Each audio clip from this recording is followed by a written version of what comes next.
Welcome to Journey Through the Gate, the Paranormal Portal podcast, as we delve into the many questions and wonders brought on by the supernatural experience. What's on the other side of the gate? Let's find out together.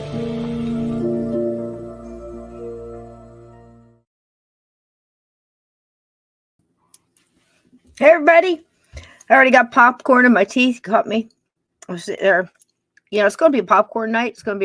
So there you go. Asher Fulero. I absolutely love this composer. Here, 1 second. Let me share my screen. How y'all doing out there, gatekeepers, tonight? Doing good. Let's see if we can do this. Mashing buttons. See if I mash the right ones. Look at there. Here he is, right here.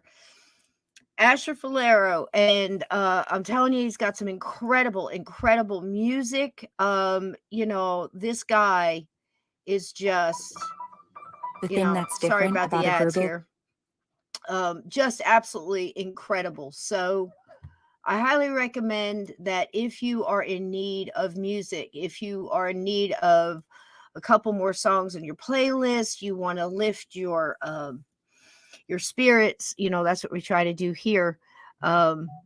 Whether you're a spirit or not, we all have spirits inside, right? So you can see here, Swans in Flight. I had a hard time picking the three. My all-time favorite from him has got to be Pouring Out, which is the last song I just played. And I'm telling you, it lifts you. It just carries you away. Why the winter scenes? Well, most of us are looking outside and seeing that. And I thought tonight I would add that and combine some of that inspirational, bright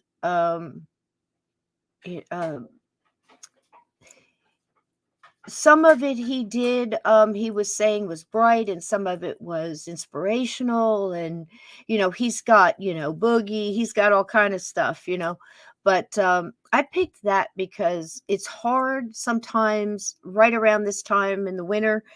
Things get a little gray outside, it gets cold. Some of us really kick in when we do, when that happens, and, the fires and hot cocoa with a little Southern Comfort in it, or whatever it may be, or hot tea, or just, baking, or whatever it might be. You might be a snowboarder, or, you just like to see the snow. We forget having to get up and drive through it, and, maybe walk through it in some cases, trudging through downtown, or putting up with everything, and just, it's been so darn cold. And some of us have gotten way too much snow, and some of us haven't gotten anything at all. So that being said, we often forget how beautiful it can be, and the nature that lives out in it, and finding the warmth in the cold, and finding the light in the darkness is basically the same thing. So that's why I picked that. It's absolutely obvious why I picked Asher Fulero, and absolutely amazing. And it's absolutely killing us all that have arthritis, or I'm hearing constant, little stories and conversations about hands being swollen, and joints and hips and backs and all kinds of other things. So, like I said, it's hard to find the warmth, but sometimes you got to look inside, sometimes you got to look outside. So if you can see a beautiful cardinal chewing on a pine nut, or squirrels out there just doing their thing, and these beautiful wolves, and the owls, and the deer, and the horses, and just the wild things, you know, maybe we can take a little inspiration once again from nature. You know, it's only beautiful when it melts. Yeah, you saw it there. It was melting a little bit. You know, I used to hate it when I was a kid. It would be so pretty to watch it come down outside, you know, through the window, and then have to walk through it in school, you know, to school was hideous. And, you know, I hated it, you know, being anywhere toward the city, because then you'd get all that black snow alongside of the roads and everything. It doesn't last long. In some cases, I'm sure it lasts longer than others, wherever you may be tonight. So I hope tonight, wherever you are, you can find a little warmth in the chilly out there, you know, and, you know, hopefully you'll find it here tonight in this chat. All we ask is that if you can, please share it, so we can get the word out a little bit more. I am pretty doggone shadow banned.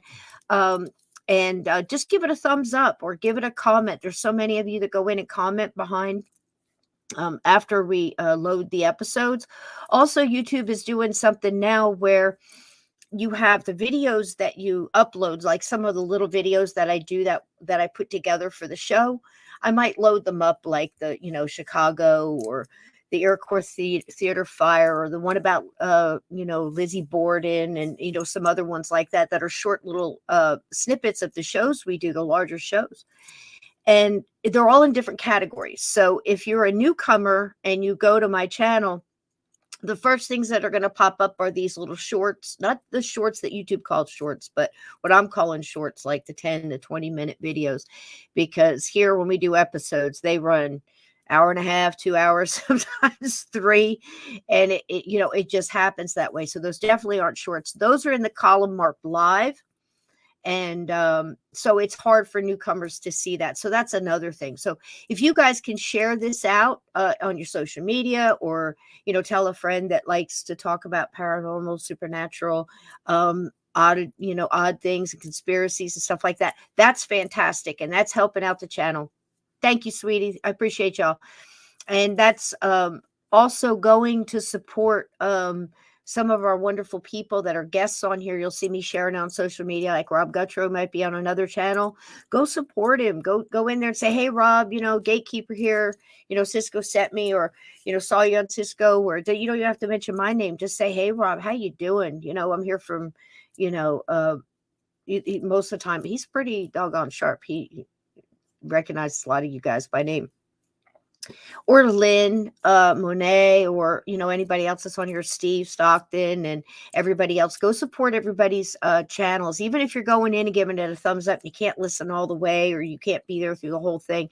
It really helps everybody who's trying to do this and trying to get a word out that's extremely important to them, to get that out, you know, because again, like I said, this is you know, Steve is doing this, you know, for a little bit of the same reason I am, is to leave a little bit of a legacy behind. And some of the information and the data that we've picked up along the way, and the experiences and the thoughts and the theories and the things we thought we had, but it was bigger, or it was smaller, it was something completely different, or it was multi-leveled, because we got to leave something to help navigate some of the young ones that are coming up now, that really aren't getting a lot of good information if they're just flicking on the channel and watching a paranormal show, and they think that this is how it always is, and that's all they're getting fed. They're getting so much of that some of them, in fact, I would venture to say a large portion of them,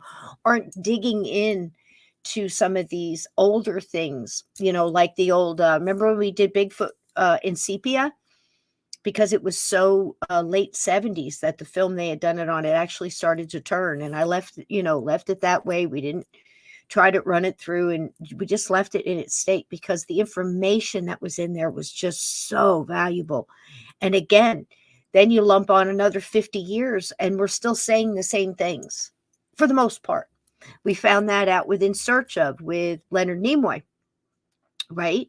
And you know, some of it we've uncovered a few things, you know, in the past 30, 40 years that might have enhanced those shows.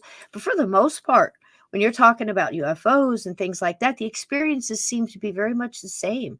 The experiences in, with ghosts, seeing ghosts, or, having a haunted house and you're not sure what's going on. All of those things, it just seems to be the same. And why? I feel, in my opinion, I think it's because it's the truth.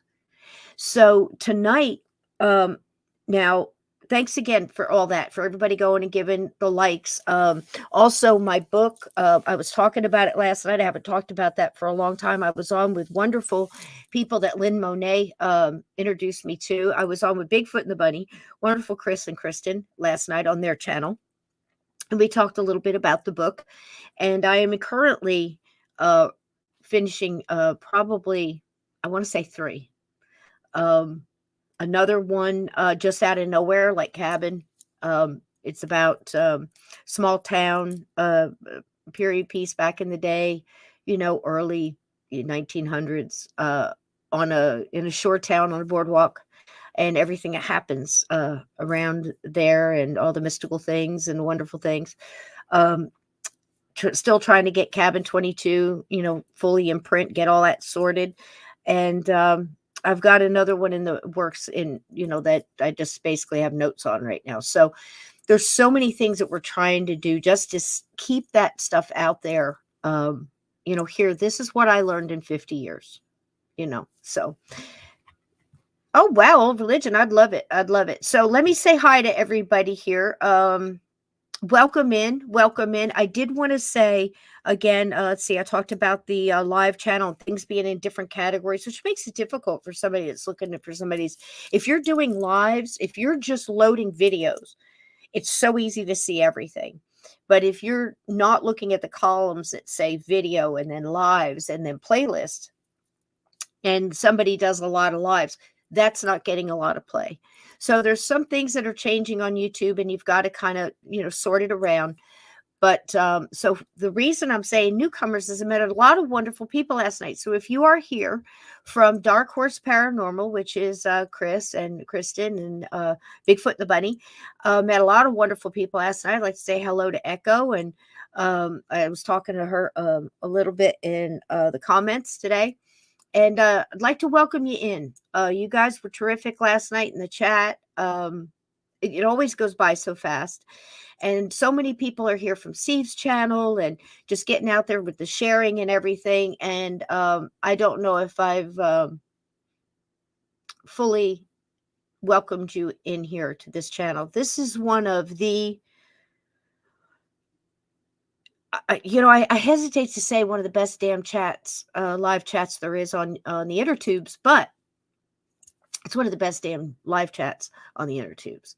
Because when you come in here, after you get through a couple of songs in the intro and you get a little bit of welcome in and you get some bacon slung at you and some hearts and some, all the love and, not just for you, but for your whole family, anybody you're connected with your furry, waggy tails, right, Ted?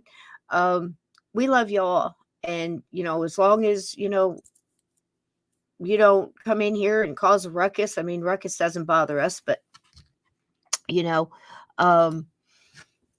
what I mean? It's just one of those chats, man. You get in here and when you leave, you feel better than when you came in. And that's really our goal. If we can do that and old religion, that's so sweet. And I was just so not on my game, long day at work. And, I was just, man, it's just, and I didn't tell any of the things I planned to tell. It just kind of went, it was probably spirit driven. It was what people needed to hear either then or in the future. You stick it out there in the universe, right? So, but I want to welcome all the new people. And in here, we have gatekeepers. They are light grounders. They are light workers. They are empaths. They are people with multiple experiences and abilities and knowledge and wisdoms and, from herbal things to nature to paranormal, supernatural, conspiracy, fun facts, and whatever. These are the best group of people you could be in a live chat with. on a couple hours on a Sunday and on a Monday night. I'm here to tell you, and it's absolutely true. Our gatekeepers and our mods are absolutely fantastic. If you have any questions, please ask them. If for some reason I can't focus and I don't see and you're trying to get my attention, please put it in caps or reach out to one of our wonderful mods here. Are you kidding me? And Edna, Ted Branson, Grey Wolf, so many on here, and they will jump in and they will tell you, hey, Cisco's a bit of a ditz when she gets talking and she didn't see it. Let me get her attention. And we'll see if, we can do that way. Because I missed some good questions and some good comments. I try to go back the next day and go through it. But this next couple weeks is going to be crazy because I'm a floral designer for a small family-owned shop. And it is absolutely off the chain. We're going to hit the ground running probably in the next 2 days. And it's busy anyway. But when Valentine's comes, it's just like, bum bum bum bum bum bum bum bum bum bum bum bum it's like this, and it's just everybody in the water, and the only thing I can do is just keep pushing people in front of me, trying to paddle faster. But it's going to be it's going to be an amazing couple of weeks, and I'm not going to have a lot of time. I'm doing research actually while I work, but that's how I did like Lizzie Borden and some of these other ones where it's just hours and hours and days and days and days of research and then taking notes and then condensing it all down to try to get the whole story out there. So I'm working on 2 of those that I plan on fine tuning while I'm doing Valentine's Day, but I'm not able to do a lot of those kind of shows between now and then. So we had our little Valentine's special with our CBS Mystery the other day because I was afraid I wasn't going to have time to do it. It takes time to put all that stuff together and make the vids. And so I didn't want to miss telling you happy Valentine's. So happy Valentine's early. And also, and that's also on the channel. If you missed it, go back and see it. It's a wonderful CBS mystery about some counterfeiters and a very trusting young lady and a wonderful ghost, I thought. I just thought it was wonderful. So everybody needing healing, light, and love and good energy, we send it out your way. Just nothing but good feelings and lots of good vibes sending out to you guys tonight. I know a lot of people are hurting. This weather's really got people a little crazy and, with the pain and the swelling. So again, I reiterate, what do we recommend there, Ted? Neither one of us are doctors. We don't, I don't know. Ted might have a white coat. I don't want to know. Do you have a white coat and a thermometer for your pocket there, Ted? But, clinical studies, at home, but, get you some stuff that is going to stop what's causing the pain. Don't just cover the pain because your body's trying to tell you something. If you can, if you have to do both, fine. Monica, it's all yours, babe. Let's put it up there. Gatekeepers, everybody, light grounders, focus in on anybody needing healing, little hug, a little, let's see if I can find it. I have so many little Deweys here. And I guess, once I get them, I can't let them go like some of these kitty ones and stuff. There you go, guys. It's all you. You're the power, remember your light circles just like that. You can surround yourself with it. You can send it out to other people. And anybody needing healing, we're sending it out there to you tonight. Okay? All right, there you go. So what's coming up? We've got Greg Koss coming on the 29th. We've got the wonderful Chris and Christian, Bigfoot and the Bunny are coming on in mid-February. I don't want to tell you the things I'm working on because if there's any glitches there, I don't want to, disappoint you guys. I would never do that. So there's that. And welcome. So tonight, let me sit here, reach out. Oh, religion, welcome. Sasha Bell, darling, love you. Good to see you. Ted, I love you, baby. Monica, lots of healing light, sweetie. Hang in there. I had to tell my boss she sprained her ankle heck of a time because that sucker's not going to heal till well after Valentine's Day. She's not going to stay off it. It's going to be a constant problem. Told her, I said, go home, get some Mullen tea bags, go to the store, get some Mullen tea bags, put a little, about 4 of those suckers in a cup of water and hot water, about a half a cup. Let it steep. Dip an old rag in there. Put those tea bags on the swollen ankle, wrap it in the bandage, and then wrap that in something, not an ace bandage, and keep it on overnight because you never want to keep, an ace bandage on overnight, but you can wrap it loosely so it stays on and get some of that swelling out. So there's lots of things like that you could do. A lot of times people have that growing in their yard. I'm covered in cat hair. If you haven't, it's like it's making me crazy, but they're absolutely worth it. Let's see who else here. Are you kidding me? How you doing, darling? You beauty. And you too, Aunt Edna, Gray Wolf. I love you. I hope you loved all those wolves. Did you see? Oh my gosh, I thought of you every time I was putting another one up there. They were gorgeous, were they not? And Linda, how you doing? You don't have to type back. I know you need some healing tonight. She's got a hurt paw. And Monica, I hope you're healing well from that surgery, sweetie. At least we're on the back end of it, right? That's where. And Pancake, how you doing, sweetie? With Pancake and Bacon, you can't, And he has graciously allowed me to call him that. He will be forever known that by me. And it's all with love. AJK, good to see you, my friend. Good to see you. Good to see you. Good to see you. Yvonne, and I think I saw Vixen Joe in here. I saw Glenn. And if I missed anybody, I will catch you on the flip. Renice, how you doing? Amy, hi, honey. And also, I would like to send some love out to Blue. If you don't know, he is going through some, hard times right now. And I just want to send, if you don't mind, a silent moment. If I ask you, please don't say, because, without his kind permission, I wouldn't want to do that. But I've been really thinking about him past couple weeks, and I would really like to just do a silent moment for him and his family in healing, because he is a friend of ours. And when a friend of ours hurts, we all hurt a little. And so for just a moment, if you don't mind, for Blue and Shauna.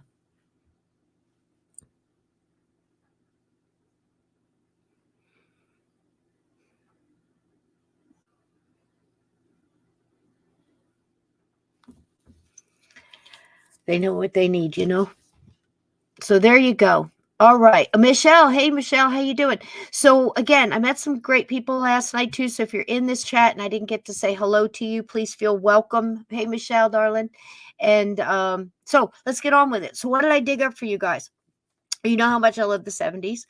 And it's great to revisit some of these old documentaries. It just seemed there was a boom, like Steve and I were talking about last Monday night, about that big satanic panic thing that went through. I forgot to tell you, out of all the movies that I was showing you, if you weren't here last Monday, we were talking about, Ride with the Devil and Race with the Devil, and everything was, all this, like I said, satanic panic kind of stuff through the 70s, early 80s. 70s, it was really hot running. I mean, they were churning out these movies like they were nothing. Some of the top 10 ones now, not The Exorcist, not Rosemary's Baby, and not, The Omen, and some of those later ones that came along, but some of those earlier ones, like the, what was it? The Sons of Satan or something that I showed the clip from. It was horrible, wasn't it, for the 70s, Anton LaVey was a consultant on those movies. And back in the day when I was watching them, now what you saw in the theater and what they reproduced and allowed you to see on TV was two different things. And of course, they didn't have, it was just coming into, I think, beta at that time. And, later on in the late 70s, more like, your video tape machines, all this other stuff. But if you didn't see it in the theater, you didn't see it again until it was on TV, and they would censor it and cut it up. The trailer alone on YouTube for Sons of Satan it's pretty bad. And it was, we were talking about it last Monday. I think it was GP, or it was I think it went from G to PG, parental guidance. And then it went later on, I think maybe in the 90s or late 80s, it went to PG-13. And then we had all the other, the ratings, and now it just rolls, doesn't it? But they were rated parental guidance. I mean, it was darn right scary. And there were people I was hanging with in the 70s, and we were convinced there was real stuff in there. And now I know why. Anton LaVey was the consultant for a lot of these movies. I know. Me either, Amy. I'm telling you. I mean, I wasn't drawn to him back then. I think I saw, back then I wasn't going to see stuff like that in the theater. I was too busy. I was in a band. I was going to high school. I was, doing high school stuff, but we didn't, a lot of these B movies, they didn't really play for a very long time. You'd catch them at the drive-in more than likely, right? M to GP to PG-13. Oh, mature audience. Yeah, I forgot about that one, Glenn. Yep, mature audiences to GP. Yep, you're absolutely right. Thank you for that. And to see them now and what I can just pull up on YouTube and watch, again, it gives me that shock of, oh my gosh. But I think I'm right about some of the stuff. I'm no expert, but I've talked to some people that have been in it, and there's some stuff in there that should not have ever been on the airwaves, because we all know that energy goes through electronics and stuff. So that being said, I wanted to make sure I told you that. And yeah, it's something. And it's not just that, it's the underlying message. And I can no longer look at these movies and go, oh, okay, well, this is just make-believe, like you could when you were a kid. Ray told you, oh, no, that's just crazy stuff, Oh, really? Okay. All right. I am no longer comforted by statistics and misdirection and lies. But so there's that. I thought I would tell you that. So tonight, we're reaching back to 1978 and some of these wonderful documentaries that came out, very much like we covered the Bermuda Triangle. We did a couple of ones. We haven't done Chariots of the Gods yet. I know we've talked about it. We've done pieces, but we've done so many wonderful documentaries, and sometimes you can play parts of them. Sometimes they'll let you do the whole thing. And, like the In Search ofs and stuff like that. Yeah, absolutely. All the white light we can send out tonight. And I got lucky on this one. I've been trying for about a week to get this one through, and pulled out all the little background music. You're going to laugh at this. I recorded it and threw it up because, again, it's all over YouTube. It's on so many different channels. It's not even funny. But there's better copies than others. Some, it looks like somebody was just sitting there with like an 8mm, real something, and recording their TV while sitting on their couch and moving it around. I think that's like the 70s equivalent or 80s equivalent of, those rip-off bootlegs you get now, where people are walking by in the theater and, somebody's recording it. But this one was the best one I could find. I ran it through. I tried to normalize the sound. I tried to pull out a lot of the buzzing. You get that hiss from the TV. Elevated the sound of the volume, cut it in about 3 pieces, and ran it through. And I'm like, okay, if somebody still cares about this thing, I won't show it. Well, I wasn't getting, everything was fine. No problems. I know it doesn't seem that long, right, Renise? And came back last minute, 2 hits. And when you get like a copyright, it's not a strike. It's just like somebody says that they own this picture or they own this song or something like that. Hey, sweetie. How you doing, Steve, darling? And you're going to like this one if you hang around. And so it was 2 little songs in the background that was just kind of lightly playing in the background to kind of give it a little atmosphere. And one was 18 seconds and the other one was, I want to say something like 26. And again, that's fine. Somebody owns a copyright. It's not mine. I don't want any part of it. Great. But you run it through and you have to mute the music. So basically cut it up, run it back through the mill again, make sure they don't find anything. The funny part was that the songs belonged to something that somebody bought as a group and then copyrighted it. And it was called Playboy Mansion's Greatest Hits. that is one album, ladies and gentlemen, I never want to hear. How about you? I about fell off my chair. I'm like, what kind of album is that, right? So, hey Sarah, welcome in, welcome in. It's just, life is funny. It's so wild. So let me go through real quick before we start this. There was a couple of big comments. I'm not going to comment on people's conversations. Oh, well, thank you, Lindsay. Thank you so much. I try. I'm just up here mashing buttons and hoping I hit the right one. Yo, rattlesnake. How you doing? How you doing? How you doing? And let's see. Old Religion was saying something. If you have a show, Old Religion, please throw it up here. A link, to your show. I'd love to. I'm glad you listened last night. Jeff Beck, David Crow. I never said a word about Jeff Beck. I love Jeff Beck's guitar player. I'm going to wait till tomorrow night to comment on the second one. I'm not saying a word. And Lisa Marie, same deal. I don't want to say anything. Steve and I'll talk about that tomorrow night. But yeah, I agree. So many people, right? And you just makes you wonder. But if I miss that Old Religion when we play this, I'm going to go back over because I wanted to see it, and it moves so fast. Oh, okay. Here I see one. I want to hear more of your story. Now it would be a book to read. Oh, okay. Yeah, I got some stories, hon. Thing is don't tell me tell a story unless you want to hear it, because I'm gonna tell you a story. I'm gonna tell you exactly how it went down.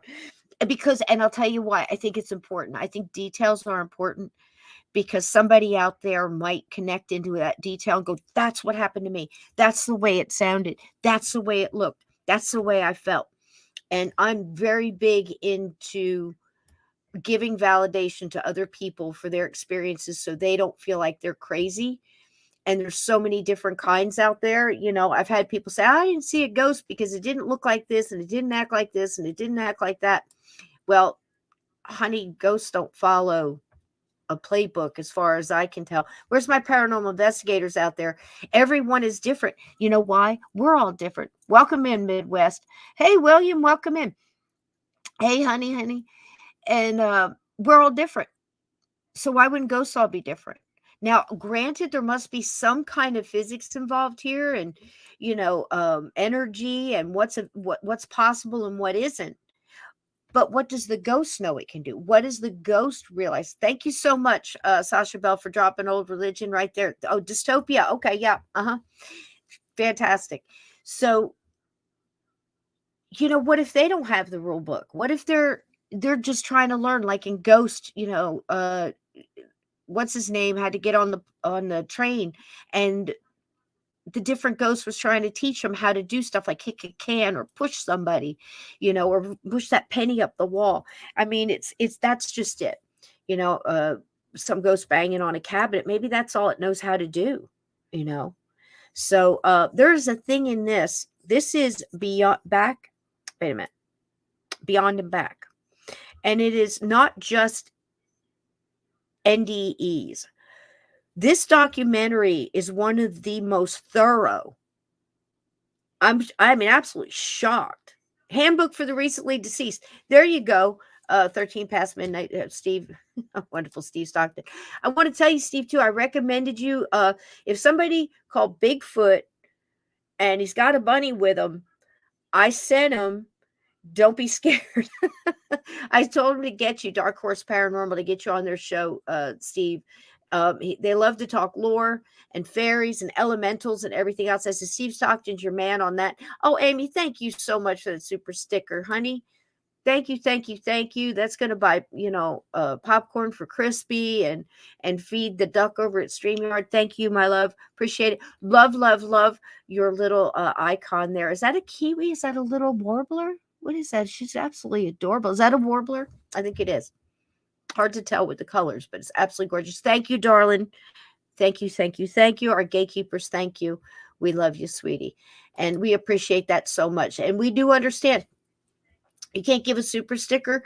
I mean, it's like that old thing. If you haven't got a hay penny, a wheat penny will do. If you haven't got a hay penny, God bless you, whatever. I messed that up, but you know what I mean. give it a thumbs up, welcome people in, comment on the stuff, on the after the video is posted, and that helps so much. We got to get past these algorithms and this shadow ban and stuff, because if I've got something to tell you, I'm going to go around the bend to tell it and add some stuff in, but I'm going to say it. I'm not here to lie to you, and you're not here to lie to me. And if you are, you'll be found out. That's for doggone sure. So anyhow, this is an amazing documentary. I apologize for the poor quality, but what I thought I would do, again, it's the 70s. So I'm going to be here through the whole thing. We're going to play it. We're going to watch it together. I highly, highly, highly encourage you guys to please comment throughout. I'll post them up there. I'm going to stop the film as we go so we can highlight certain points, but it's absolutely jam-packed with experiences in reincarnation, NDEs, experiences on both sides. And I want to say again, I believe that when you cross, it says as an individual, welcome in Facebook user, and I believe it's a highly individual thing. I believe similar things happen, but I also believe you manifest what is what you're about, if you know what I'm saying. So say I was a certain religion, I don't think if I was a tribal member in a faraway jungle somewhere, and I'd never heard of anything like this, what do you think that person, once they passed over, would see? Their loved ones? Perhaps they might see something that gave them comfort, something that they believed in. But I also believe those other things are there too. I believe that what comes forward is what comforts you, what's going to work for you.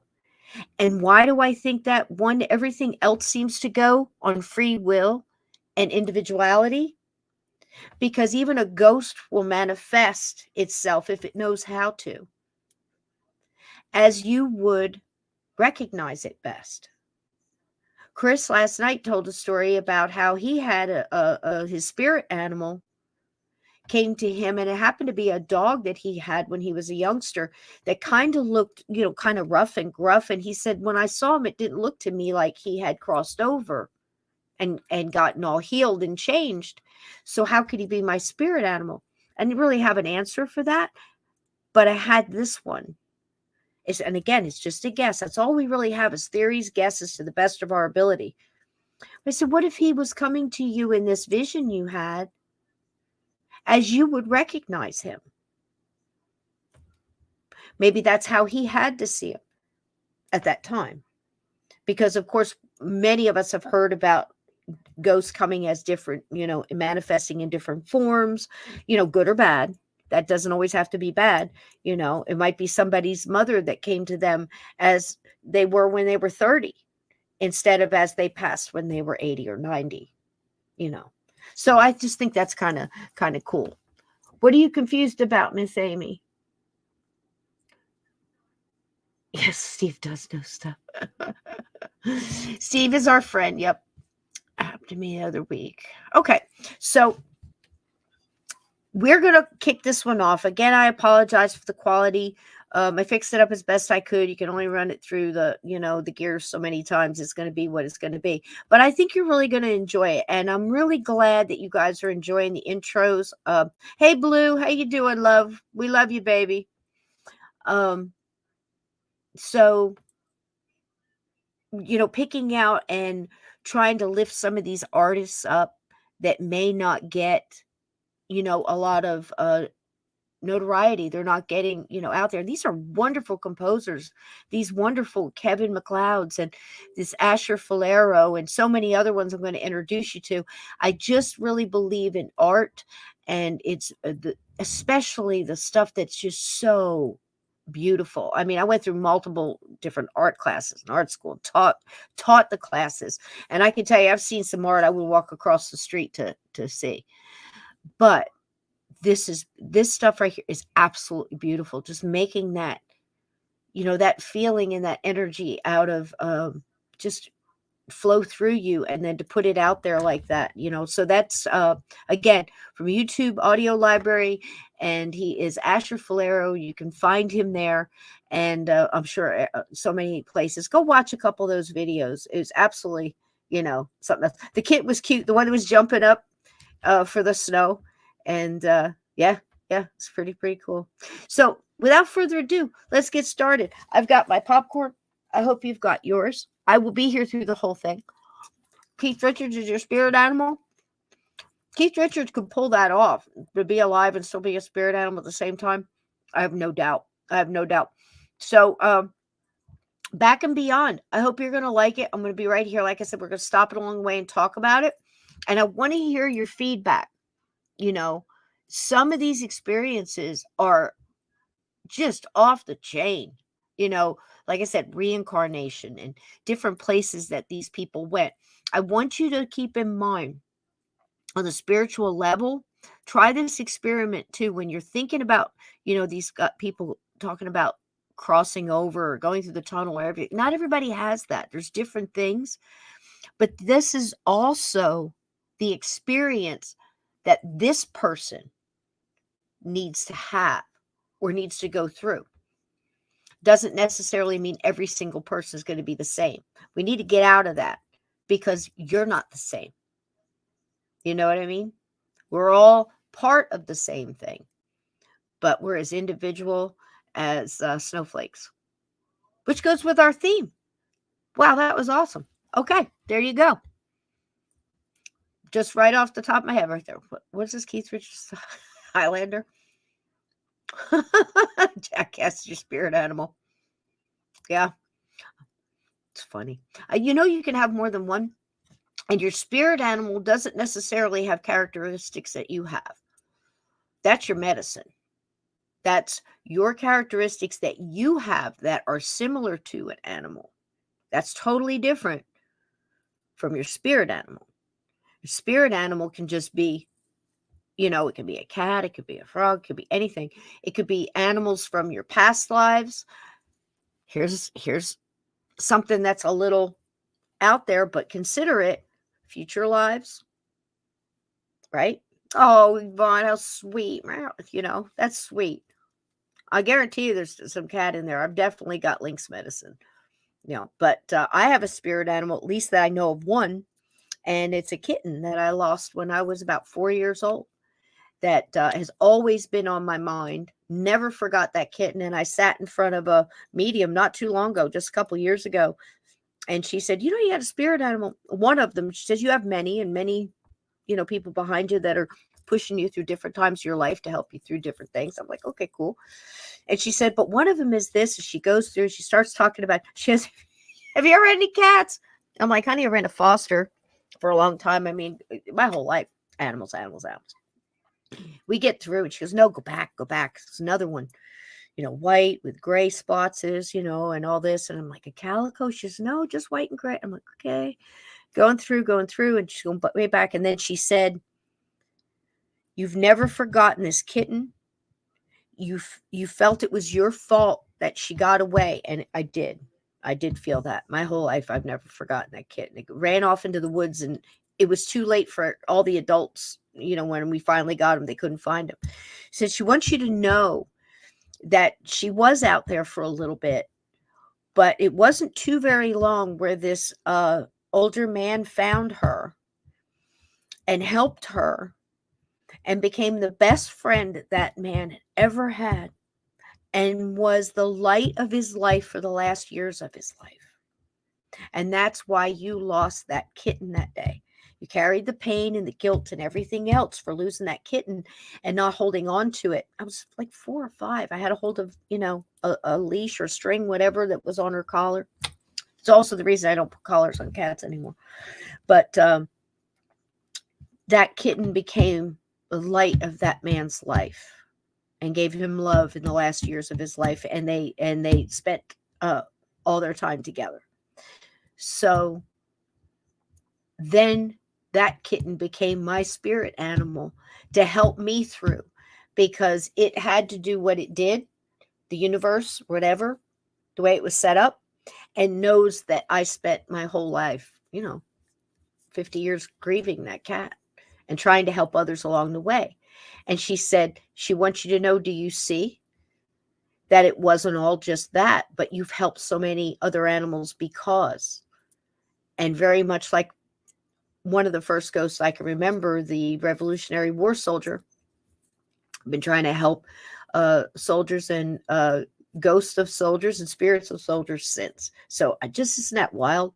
And it picked to be my spirit animal and help me over hard times and guide me. Every once in a while it comes through and it'll go, no, not that way, this way. And you'll see a flick of a tail, just that little, yeah. It's a trip. It's a wonderful, I'm telling you, it's a wild world, and it's a wonderful world if you just open your mind and you see all this miracle. And that's why I do this, because so many people are doing the bleeding skulls, and every time the boards creak, it's a demon. It said, get out. That stuff happens, but so does this other stuff. And light workers like to focus on this stuff because it helps us keep the light grounded, help us keep the lights on for you, just like Motel 6. And we need all the light we can get, don't we, babies? Don't we, gatekeepers? All right, so here we go. Without further ado, Cisco's shutting up now. And I love y'all. And I'll be here. I'm not going anywhere. You'll see me right here. Okay? Here we go.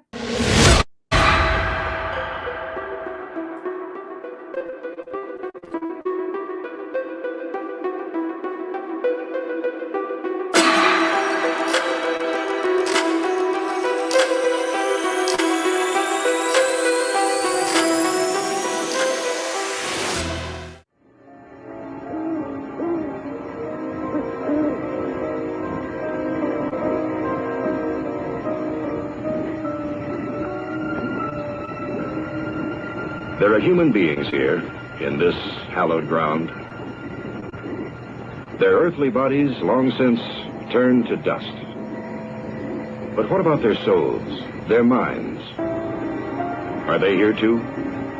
You are about to see one of the most extraordinary films of our time. A movie that dares to investigate the possibility of life after death. Everything you will see is based on the scientific studies of parapsychologists and doctors, as well as on the testimony of real people who were pronounced dead, yet miraculously recovered, and lived to tell of their incredible journey.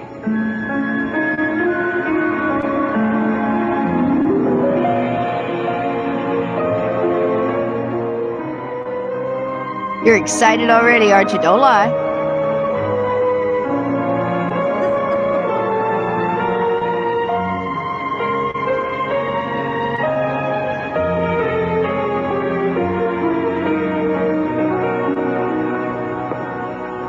Have a good day. I'll call you from the office. Bye. What does it feel like to die? Just what happens at the moment of death? On May 10th, 1975, lawyer Dan Wilson is about to find out.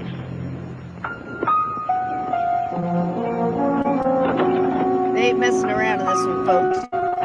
Start right out. It's amazing.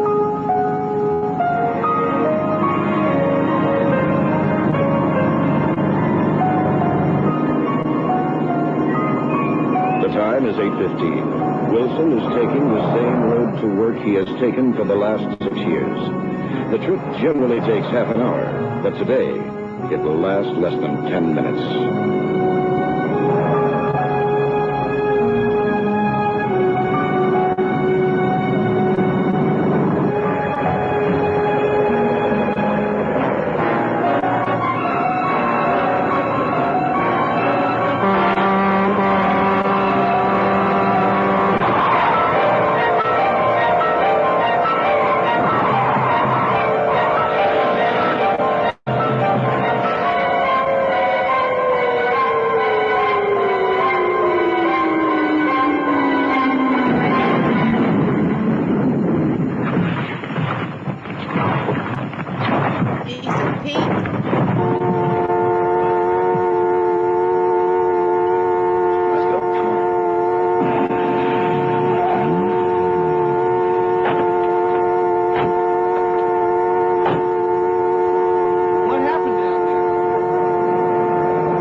get down to him.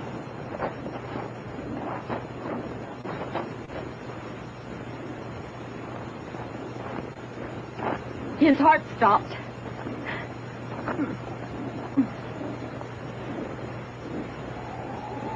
I think the ambulance is too late.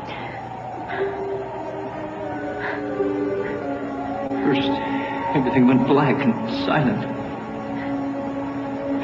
Suddenly, I felt as if somehow I had pushed out of my own body and started to float upward above them.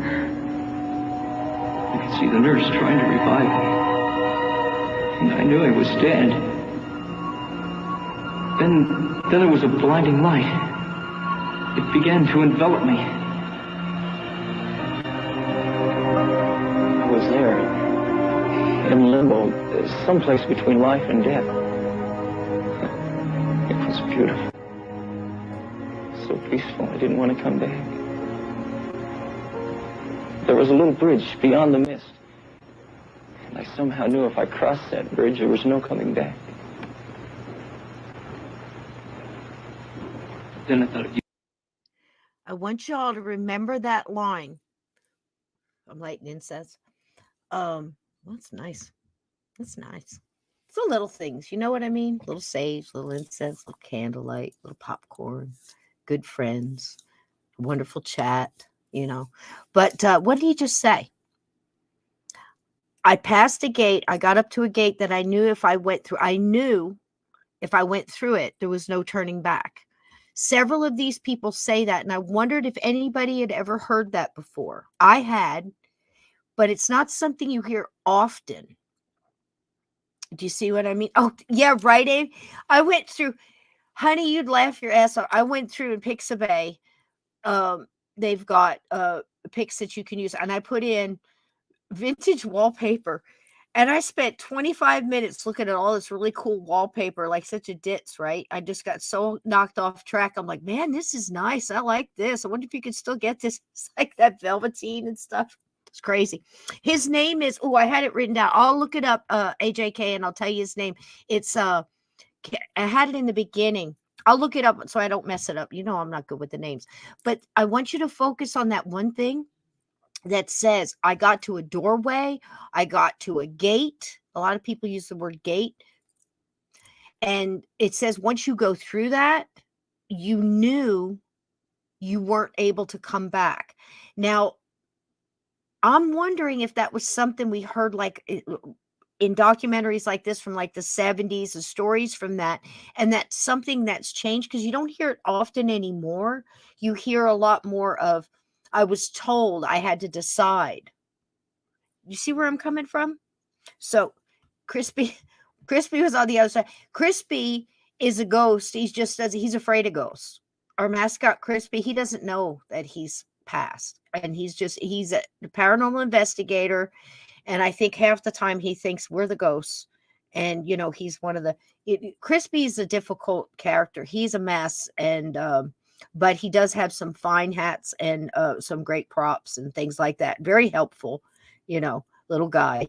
And basically, I picked him because I wanted to put something on the logo that would, you know, the bloody, scary letters, you know, the black and red, you know, the horror.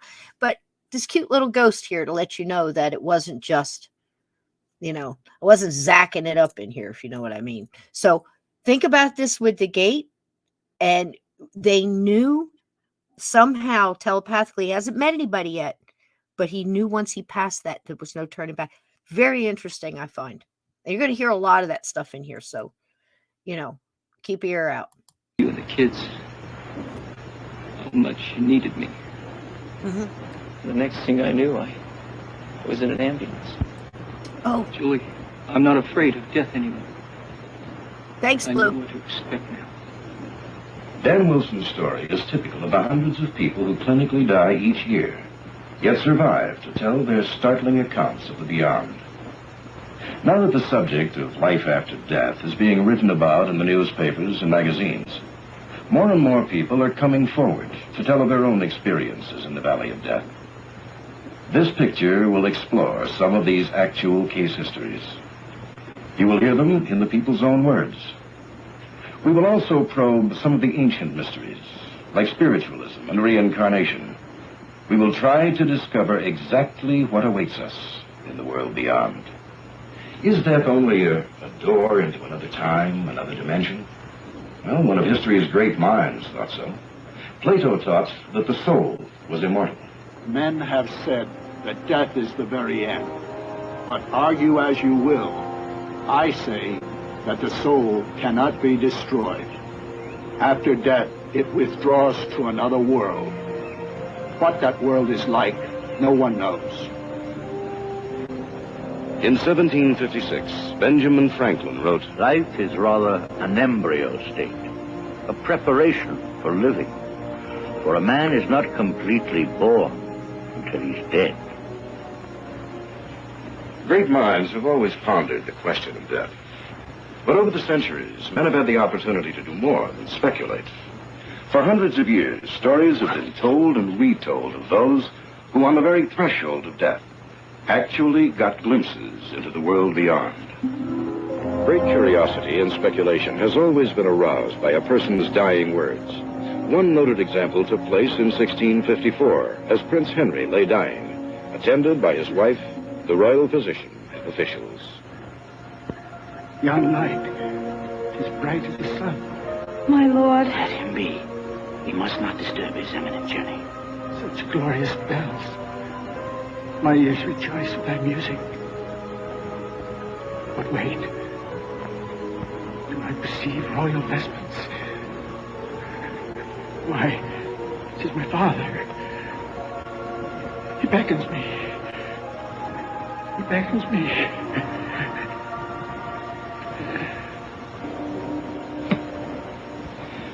Did Prince Henry really see into another world? Or was he just hallucinating?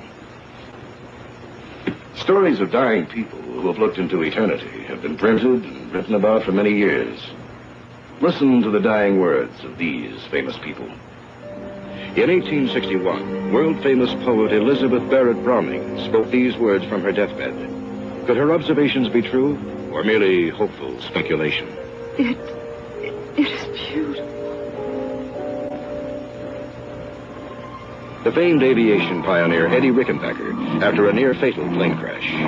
Dying is the sweetest, tenderest, most sensual sensation I've ever experienced.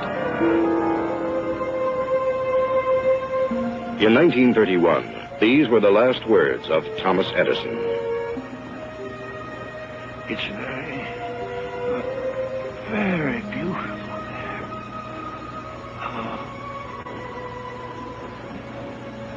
All of these people died shortly after having these visions, and so can tell us little.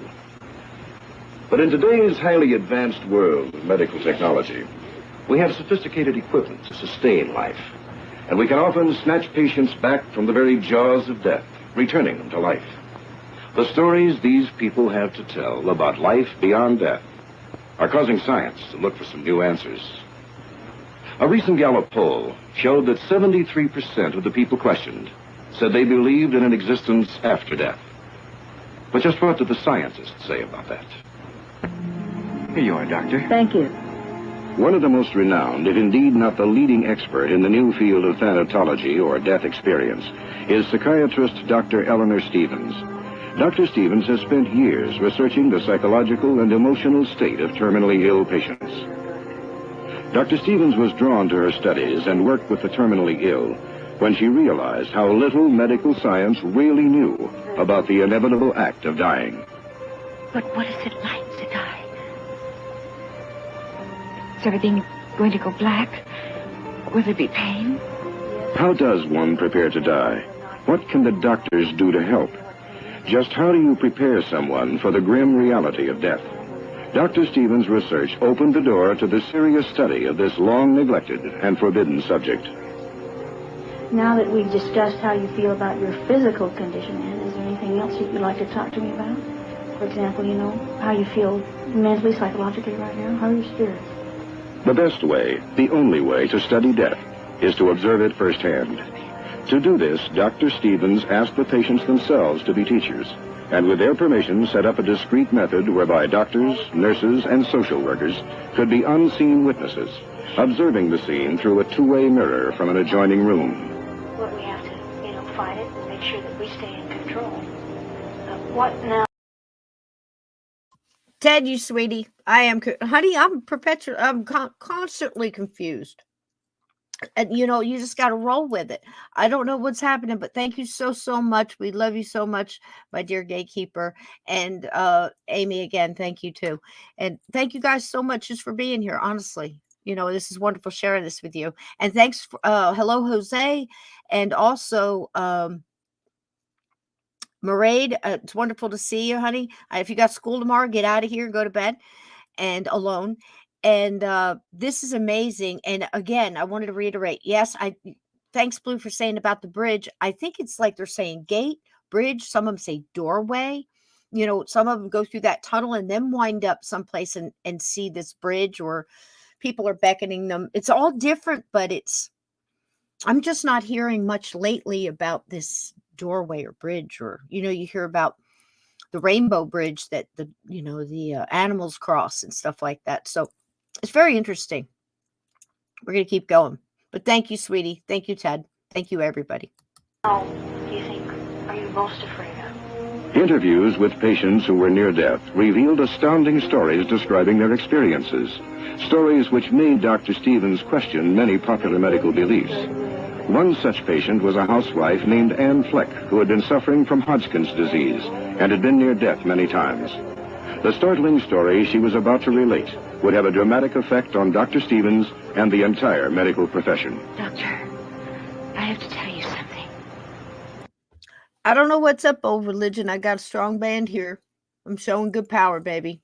I don't know. Some of you, if you are having any of that, there's the 3 little dots. If you're watching the YouTube video, you'll see it off to the right there. Hit that and you'll see quality. If you change it from, like, if you've got it at 1080, you can bring it down to, like, what's the next one? 480, guys. Try going down one and then just come back in and, slide it over and catch up. Okay. See if that helps. But we're all good here. We're power up. I got the power, Captain. For now, anyway. But now that I've said that, it'll probably get cut or something. So I'll mash a button or something. It'll go haywire. I've got to tell somebody. But something happened to me that I can't explain. It happened about a year ago. We'd invited the Mattingleys over for dinner after they'd come back from their vacation in Las Vegas. And Edna and I, we were in the kitchen. And Hank and George, they were in the living room. Sunshine every single day. Beautiful I'm sorry, shows Lindsay. every night. Pop in when you can, baby. A little better than I might like him. Okay. George, you should see some of those shows in Vegas. I mean, you wouldn't believe it. One of their shows claims that their costumes cost over $500,000. Can you imagine that? Anne! What's going on in there? Anne? Anne? Anne? Is she hurt? She just collapsed. Listen, go call an ambulance and Dr. Morse. The numbers are right next to the phone, okay? Yes. Let's take her upstairs. Okay.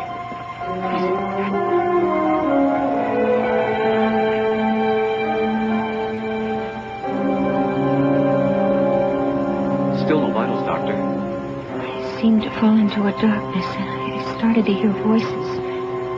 I recognized one of them as Dr. Myers, but then something strange happened.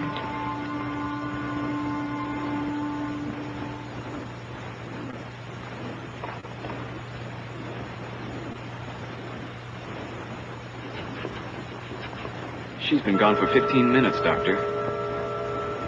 Keep trying. But she's dead, Doctor.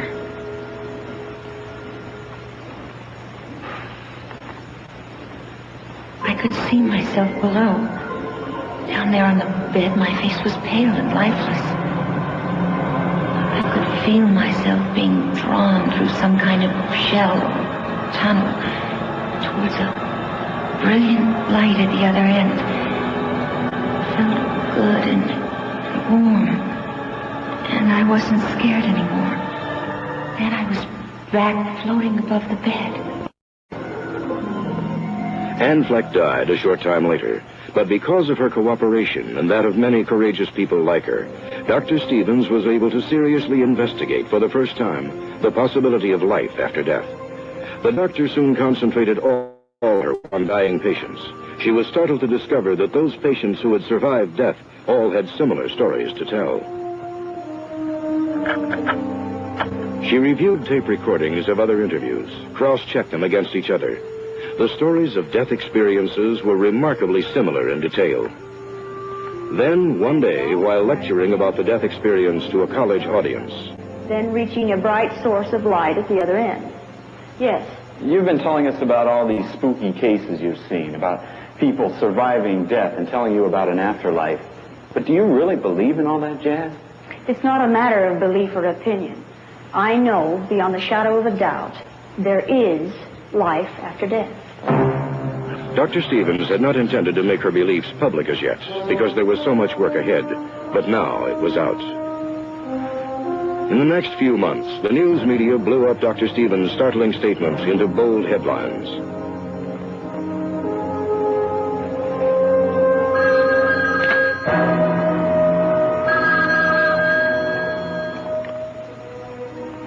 Doctor.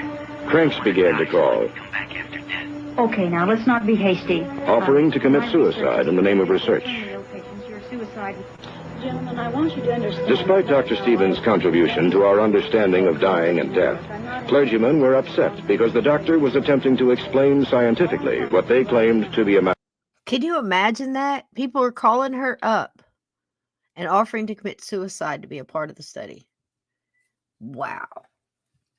I mean, that just goes to prove so many things all at the same time, doesn't it? It just, first it makes me sad, you know, and then you think, well, not everybody was probably just a little off, but probably lost and wanted to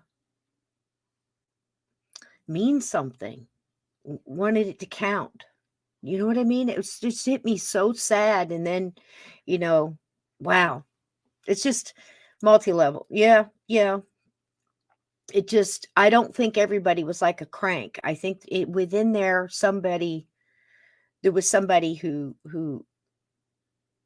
belonged more in the group of what I just said, you know, and that made me sad. You know, people have always had these things, you know, but amazing stuff, amazing stuff. And again, so what did they say? Did anybody catch the date that she put this out? I know it was early 70s. Most of the stuff that they're talking about happened, but how about some Edison and some of these other famous people that I don't ever remember hearing about that. I mean, Lincoln and some of the others, but they really start to unravel some of the stuff that we're not hearing a thing about in the last like 30 something years, maybe even 40.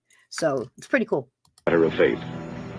But it wasn't simply a matter of faith to Dr. Stevens' patients.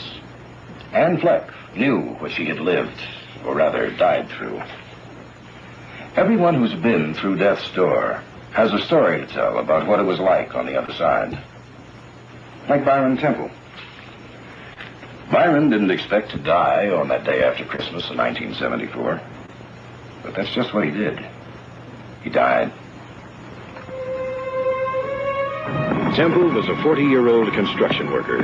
He had never considered himself a devoutly religious man. Yet for him, his journey into the world beyond produced startling religious implications. Journey. Well, I've got to get in here. Watch it.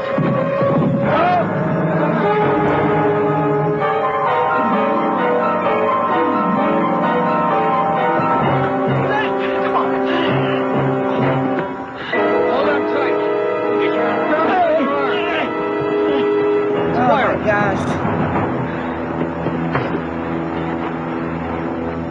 Get an ambulance.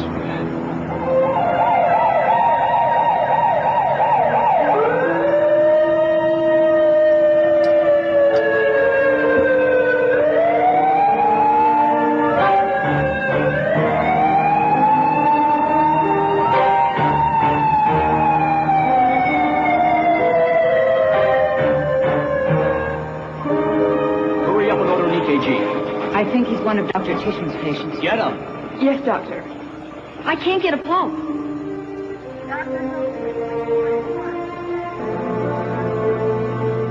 What do you think, Bill? We defibrillated him, but he's in bad shape. The surgeon wants to take more pictures of him in the morning. I'm afraid there's no need for that. I don't think he'll last the night. What did the specialist say? Jim. Sharon, we've done all we can for him. All we can do now is pray.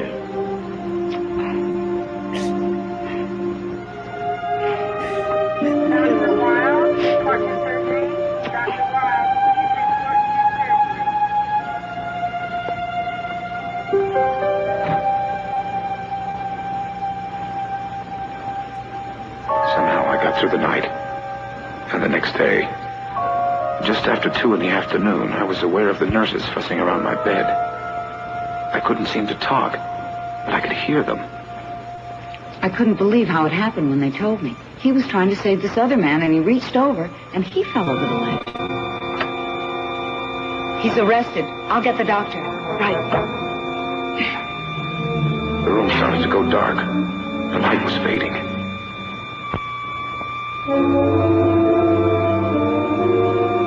Doctor, I tried external heart massage, but I couldn't raise any pulse at all. He's gone. I'll call his wife. I wanted to cry out. I wasn't dead, but my mouth couldn't move. Then suddenly, I felt like I was slipping out of my own body. Here we go. And pulled through a long tunnel. Who didn't, Aunt Edna? Soon I was high over a city, and I could see the lights blinking, beckoning me. It was the most beautiful thing I'd ever seen. Words can't describe the beauty nor the splendor of such a city. The light was overwhelming. And I knew it was not from this world. Suddenly I was back in the hospital room, but hovering over the bed, looking down at my own body. Then I saw a familiar person get out of a red car and enter the hospital. It was Pastor Fieldson. Dr. Leanne Fiedler. I could see him come out of the elevator and stop a nurse. I'm Pastor Fieldson. I've come to see Byron Temple. I'm sorry, Pastor, you're too late. He died a few minutes ago. Marked in the ambulance center. Then I saw that brilliant light again, moving toward me. I could feel an overwhelming warmth I've never known before. It enveloped me, consumed me. And I knew it was a divine presence. It was God. I could hear no voice, no spoken words, but I was asked what I wanted to do. I wanted to stay here. I had never felt so loved, so secure. But I was told I had more to do yet. Suddenly I felt myself descending, floating lower, moving closer to my body. Then a wave of cold gripped me as I seemed to enter that lifeless form that was me. Then my eyes flickered open for a moment.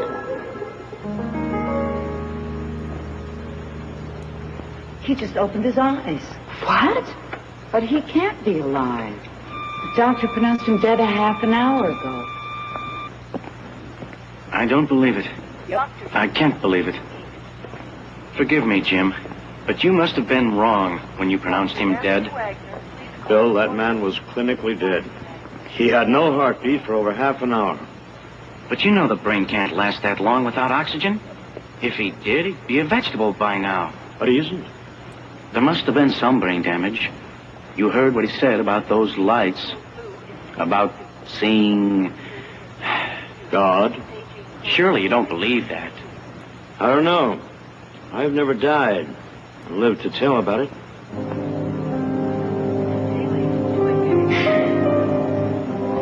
Byron Temple is still alive today. One conclusion from his story is seemingly inescapable. His experience clearly implies the existence of what is commonly called the soul.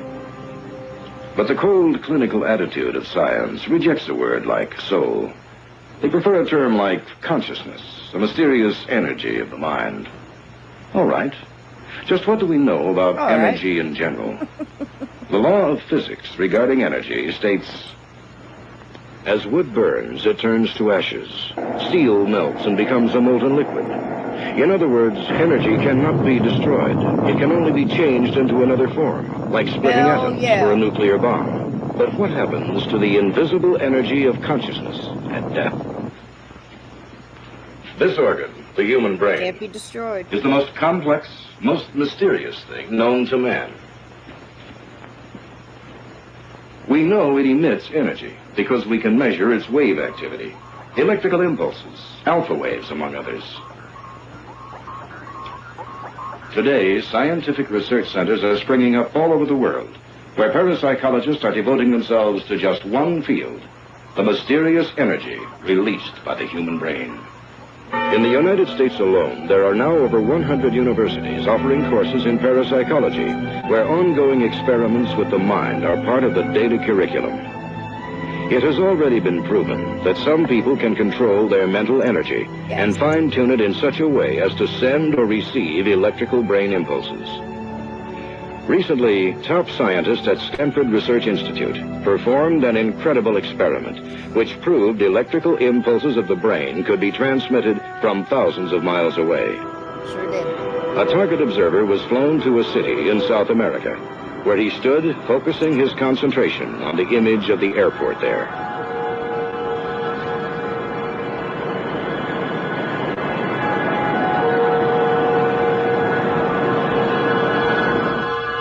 "2,800 miles away in California, the test subject received a mental picture and sketched what his mind saw.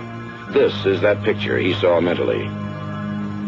One of the most startling examples of the brain's energy is the phenomenon called psychokinesis. Here we see famed psychic Uri Geller moving a compass with nothing but the force of his mind. Right, Steve? We know consciousness exists. We know it has energy. There's proof of it. We know that energy cannot be destroyed, only altered. So what happens to consciousness, to this invisible energy of the brain at death? All religions teach us that after death we go to heaven or hell, and the faithful accept this as fact. But what about atheists and other people who don't follow religious doctrine? Can they deny the hundreds of cases of people who have died and come back to tell their experiences beyond life? Like the case of Dr. Paul Kelly, the most famous case of death survival, one that's been reported in books and countless magazines. In December 1943, Kelly had just completed his basic training and was about to be transferred to the Army's medical center, where he would study to become a doctor. Just a few days before he was to leave on the train, he came down with what he thought was a bad cold, but it was a lot worse than that.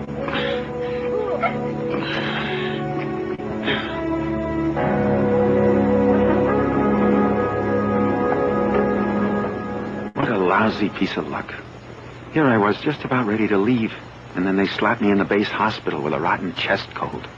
Or so I thought. You see, for a private like me to get a chance at medical school was practically unheard of. Okay, I think this is where they cut out one of the Playboy's greatest hits. So I'm going to tell you what's going on as best that I can remember. What happens is he gets a fever. See, when YouTube cuts the music out, it takes out the, even though you pick. To become a doctor, we're over forever. I had no idea at the time how sick I was. I just wanted to make that train. I was going to say, even though you pick to leave the vocals and just take out the background music, sometimes they screw up and take out both. So basically, he's got a fever. He doesn't want to stay. He pushes through and makes himself worse. And this is really escalating pneumonia.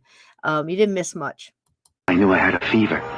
So I conned one of the orderlies out of a bottle of aspirin and kept popping him down. I even coughed into the pillow so the doctors wouldn't hear me. It's so stupid. Why?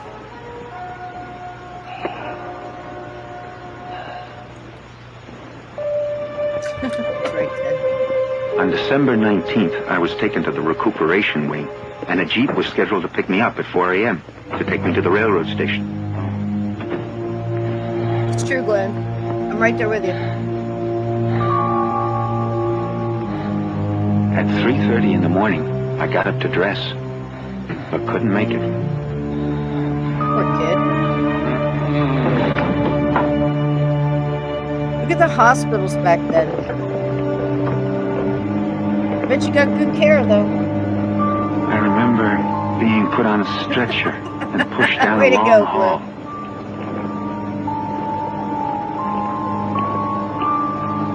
And then I remember coming to in the X-ray room. Think you can stand long enough for one shot? Yeah, I think so.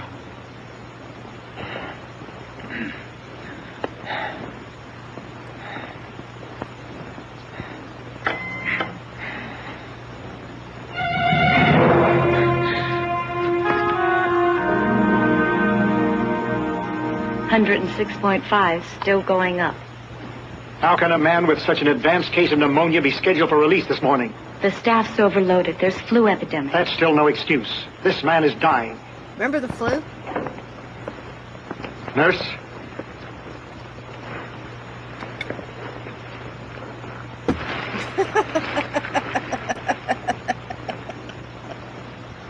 He stopped breathing. There's no pulse. Oh, I love that. This man shouldn't be dead, but he is. I want a full report on this. A complete workup. Doctors, nurses, orderlies, everybody involved. You read me. Yes, sir. Clean this place up. Oh, it's good. Get him ready for the morgue. I'm sorry, Captain. So am I. That's what I need. Funny honey. I should go get some funny honey. Oh, gosh, you guys. You're cracking me up. Bless her heart, she's so devoted. She's devoted. She's all in. After the X-ray room, the next thing I remember was waking up in a small room and seeing a little lamp burning on an end table. All I could think of was the train. I had to make that train. I jumped out of bed and looked around for my uniform. Check this out. I want you guys to pay attention because you guys are cracking me up in the chat. But this little bit. The first time I saw this, I said, holy crap. This is like the best version of what a ghost must be like to be a ghost. You know, we've seen it before and everything else, but every one of them is just astounding because you think about it. Nobody's paying attention to you. What do? You can't touch things. You're trying to, hey, I need help. And that's the way I see them. Even if they're so, caught up. Because sometimes, this is, I don't know how else to put it. This is like fresh ghost. Sometimes paranormal investigators and homeowners and other people that bump into, have situations and experiences. You've got a ghost that's, it's baked a little bit.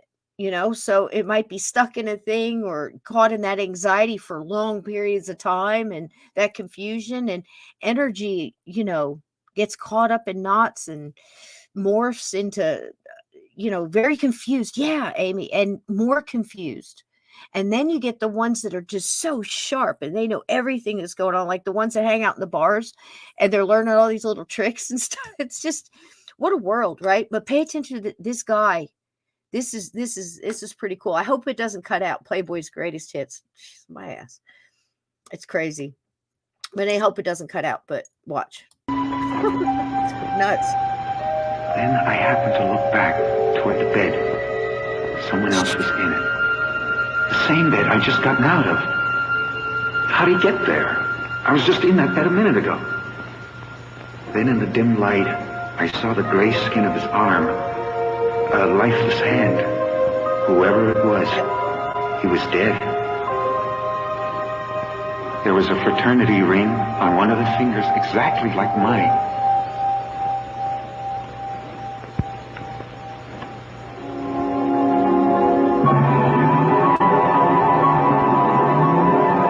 My head began to spin.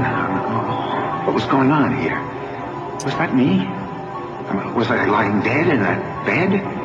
And must have been a nightmare, or maybe it was the sedatives they'd given me. I prayed I was hallucinating. I ran to the door and looked back again, but he was still there. It couldn't be my body. Was I going crazy? What a trip, man. I hurried out into the hall. An orderly was coming right at me. I hollered at him, "Hey, look out!" He seemed to go right through me. What's happening here? Then I found myself in darkness. Where was the hospital? Where was I? Hold it together, man. Hold it together. Don't go crazy. I was floating through the air above a town. And then another moment later, I was on a city street. I just wanted to know if I could feel something, anything. Is this how they get lost? You know what I'm I saying? reached out my hand to touch the telephone pole, but my hand couldn't make contact with it. That body on the bed back at the base hospital was mine. Somehow, we'd become detached. I had to get back to it.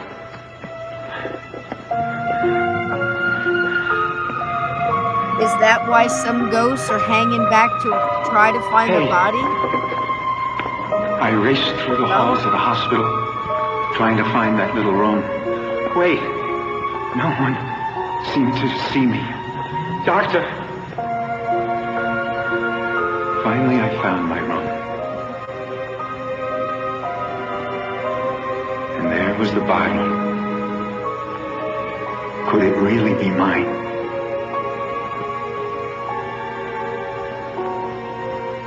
I tried to pull off the sheet, but I couldn't grab it. I had no substance. It was true. I was dead. Is this what death is? Without warning, the room began to fill with light. There was no word to describe a brilliance that intense. But it wasn't just light. It was a feeling of warmth, of love, completely overwhelming me. I wanted to lose myself in it forever. Then I was squeezing through a cramped, warm tunnel. I'm wondering too, with a couple other cases that's rattling around in my head right now. Is it not because he found his body, but because he became calmer and kind of connected in with what was going down? You know what I mean? Was it that connection? Was it that, oh, I get it. Because then all of a sudden the light comes. I'm very interested in that as someone who's trying to help ghosts and, and understand that whole thing is where is that connection? With the little girl I helped cross, it was the warmth, getting her to try to remember what love felt like. Soldiers on the field, same thing. It's a hard thing to get a soldier who died in battle to remember what love feels like, especially after 150 years. Think about it. So what do you guys think about that? Was the connection into what an understanding of what was happening at the time, and he kind of got a little bit more, not solemn, but you know what I mean? He wasn't running around hectic. I don't know. What do you guys think? Throw it out there. It's very interesting. He reached in and gently pulled me. After that, my whole life flashed before me. More than that, really. I was reliving every moment of it. Every sight, every smell, every sound. Seeing, feeling it. Then the light seemed to speak to me, but I heard no voice. It said I was in the presence of the Son of God, and he was asking me what I'd done with my time on earth. All of a sudden, I knew everything I'd ever done was meaningless. I knew now I was dying, and I wanted more of a chance. I pleaded that I was too young to die yet. Then the voice said that no one is too young to die. After that, the light blazed so brightly I couldn't see anything anymore, until I found myself in another dimension. I really don't know how to explain it. What? But another world existing parallel to ours, like a photograph with a double exposure. So cool. Then I found myself in a room with some futuristic lab equipment and lasers and computer banks, and this was 20 years before they were even invented. I was in another time, Wow. Suddenly, I was shot out of that unearthly room and into space. I could see a city, not of steel and glass, but a city made of light. The buildings, the streets, everything was constructed of light.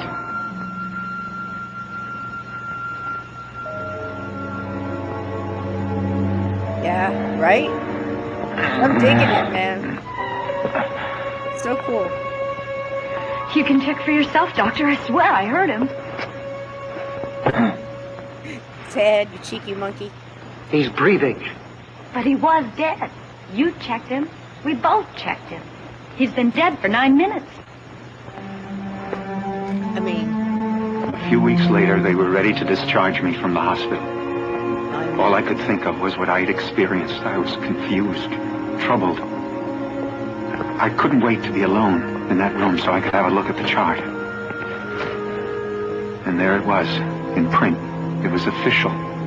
Private Paul Kelly died December 20th, 1943. 1600 hours, double lobar pneumonia. Patient revived, 2500 hours. No sign of brain damage. I was hoping to get that chart out of here before you saw it.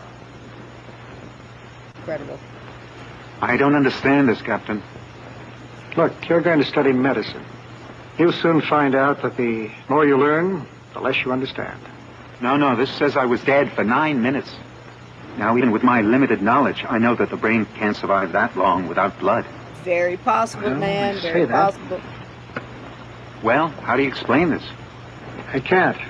At least not in terms of natural explanations. Well, then you must have been wrong when you pronounced me dead. Look, Private Kelly, I'd like to agree with you, but I can't.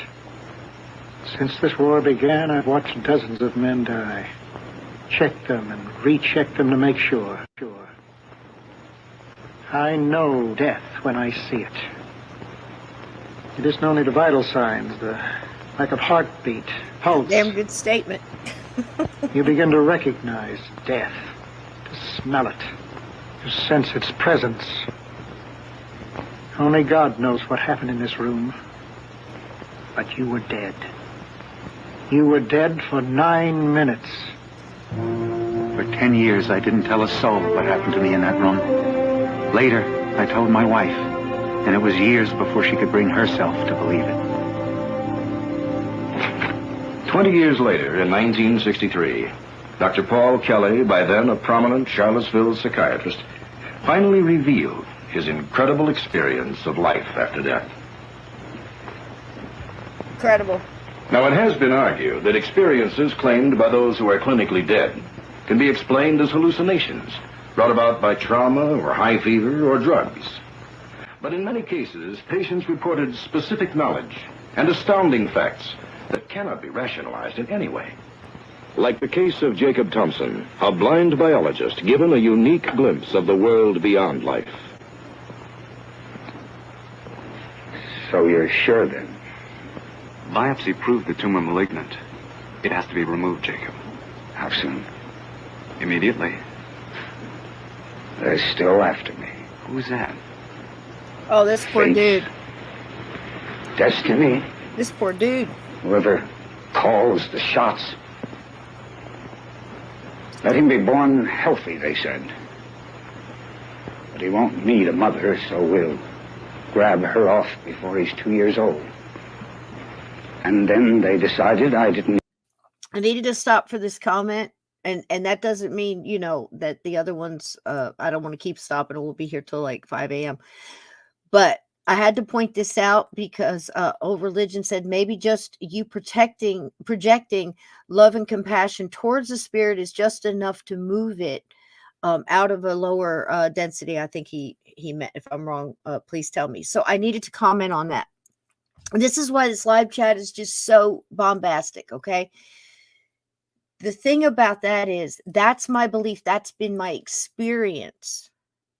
What I'm also trying to find out is not just, you know, the tapping in, but like when he saw his body and seemed to start to calm. And again, he's reiterating what happened. Did he embellish? How much did he embellish? How much did he hold back? Did he imagine it was just drugs or whatever? I don't believe that young man experienced a hallucination via, again, that whole brain thing where your brain chemistry is breaking down and you're hallucinating.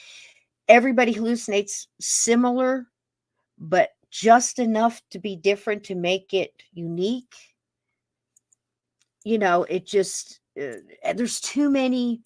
We're way past the point of coincidence. I mean, if only one story in this documentary, one, is true, something's going on.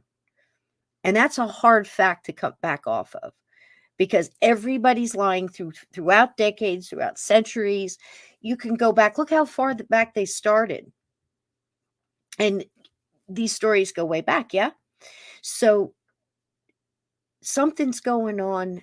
There has to be the similarities, that connection into energy that we talk about, how some ghosts come in and just somehow feel what you're going through, your life, your aura, your energy that you're putting out, your frequency, your vibration, unique to you, and recognizes something in that enough to come closer and investigate and connect into you.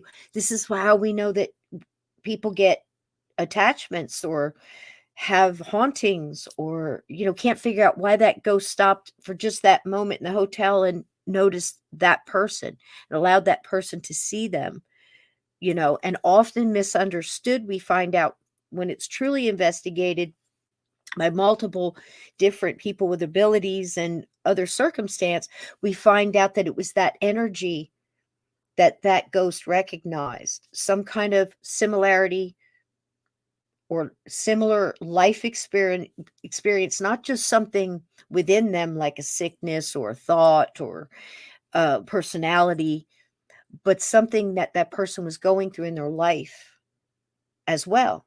And it's just amazing how this energy, it's almost, to simply put it, like finds like, and in some cases that's not even there. So for anybody to sit there and say that they have all this figured out completely end to end, like a parapsychologist or whatever that comes in and says, oh, this is just all mass hallucination and 20 people in a room seeing the same thing is just, an underdone potato or a bit of beef. You know what I mean?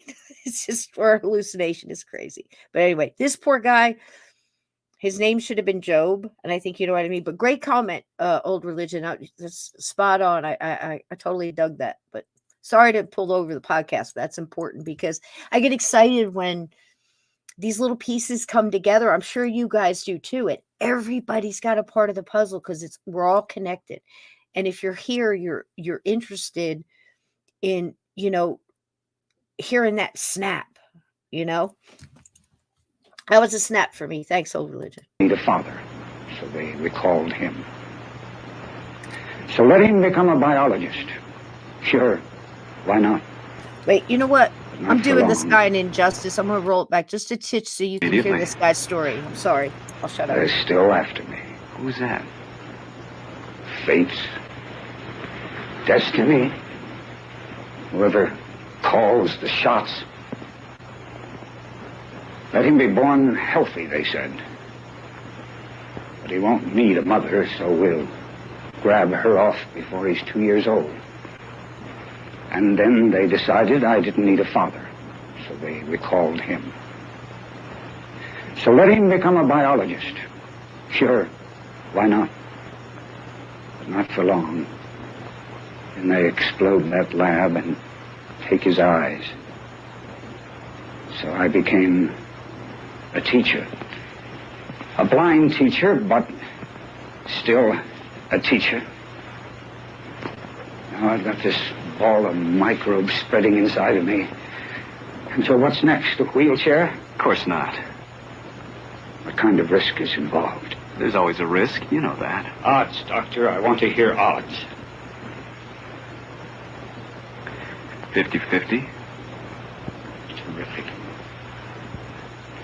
Why me? Why me? Feeling sorry for yourself isn't going to help. I know. When I lost my sight, I spent 6 months swimming in self-pity. And then I discovered a whole new world out there in the darkness. Simple things. Things that I'd taken for granted or hadn't even noticed before. The smell of bacon frying. The sound of children's laughter. The taste of a ripe tomato. And the warm, soft touch of my wife's face when she's sleeping. You don't need eyes to feel love. The mind doesn't need a light to touch a star. I want to live, Doctor. So, let's get on with it. Go ahead, dude. Right? Rooting for him now, ain't you? Over there, a little more to the left. Look at that man some bacon. Good. Swallow. And cheese. Won't be long now. Some cheddar.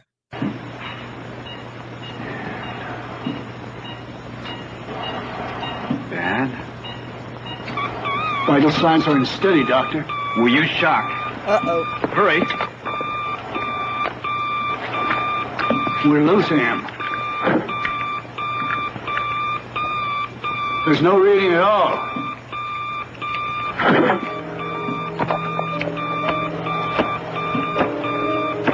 It's no use, Doctor. He's gone.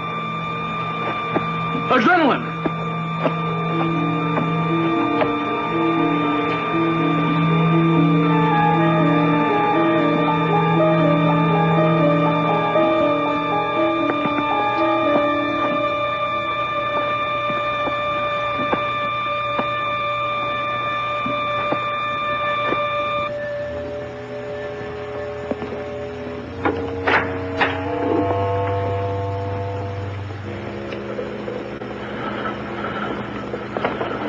I think I dropped my pen here this morning.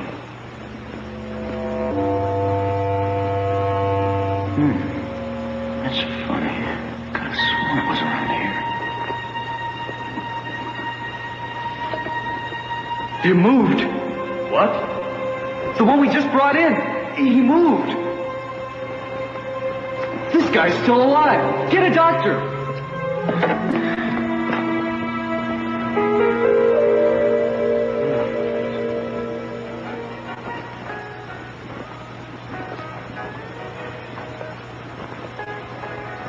You're looking just fine today. How do you feel? Great. For a guy Take those 70 colors, baby. Woo! Who told you that? One of the night nurses told her relief all about it. They thought I was asleep. Pay no attention to them. Is it true? Look, I'm not God. Even the authorities are arguing about the correct definition of death and exactly at what moment it occurs. You didn't answer the question. Was I dead? To give you the proper technical response, you showed no vital signs for quite some time. Something happened out there in that operating room. Something that I don't understand. That makes two of us, Jacob. Open. I saw the whole thing. What? Look at me. I'm blind. Totally stone blind. And I tell you, I saw everything going on. You were under pretty deep then. Just hallucinating. You want specifics? Night, sweetie. I'll give them to you. The nurse was carrying a couple of things to put on my chest, and she dropped one of them. And then you leaned over me, and your glasses slipped down, and you pushed them back. And then you took a large syringe and put it right here. What else did you see? There was a bright light. Okay, if we come in? Come on in. Jacob, these are two men who really saved your life. How are you doing? Fine. Better than expected. Listen. That pin you lost. It was under the table in the corner of the morgue, wasn't it? Yeah, but how did you know that? I saw it there. You saw it? But I thought you were blind. Thanks for stopping in, boys. Well, hang in there, Mr. Thompson. How could that totally blind biologist see such minute detail as he described to the doctor? Get some rest now, Jacob. In no way could it be considered a hallucination. What then? ESP? Did Jacob Thompson merely read the mind of the doctor? Of the orderly who lost the pen? Are these death experiences merely common psychophenomena? To find out, let's consider the story of Amy Parker, one of the most convincing and astounding cases authenticating the death experience. Then just when What do I y'all was going to think of start that teaching me one? how to fly. In time. That was something In else. time. Sure. After you monopolize the plane for yourself. You're just like a kid with a new toy. But it's such a beautiful day to fly and just relax. You're the one that's always so safety conscious. Suppose something happened to us when we were up there at 6,000 feet. Oh, come on. You're reaching. And I didn't know how to get us down. I couldn't very well call for the auto club to come get us. Okay, you win. I'll give you lesson 1. I know I was muted. I'm going to run and get some tea. Put a little funny honey in it. This one's a good one. Watch it. But listen, man, he saw everything. And I remember reading his story. He saw a lot. He was in great detail. He described what people were wearing, how they turned around. Like he said, with the glasses, the doctor pushed the glass up his nose. That was something else. And, you know, he wasn't blind all his life. He does have memory of sight. But that's something to think about. Dr. Johnny the what? Mr. Steve Stockton. There you go. Steve, you're in charge of the class. I'm going to go get some honey. I'll be right back. Today. I love you.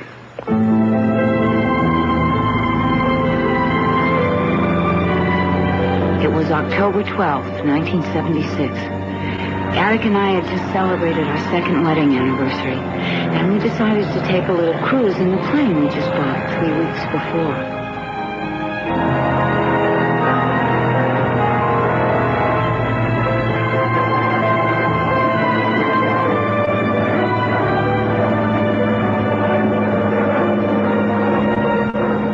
Now, this is what I call really living. Everything down there seems so insignificant. Except us. Buying this airplane was the second best thing I ever did. Marrying you was the first. Now, start slowly. Lesson number 1. Straight and level flight.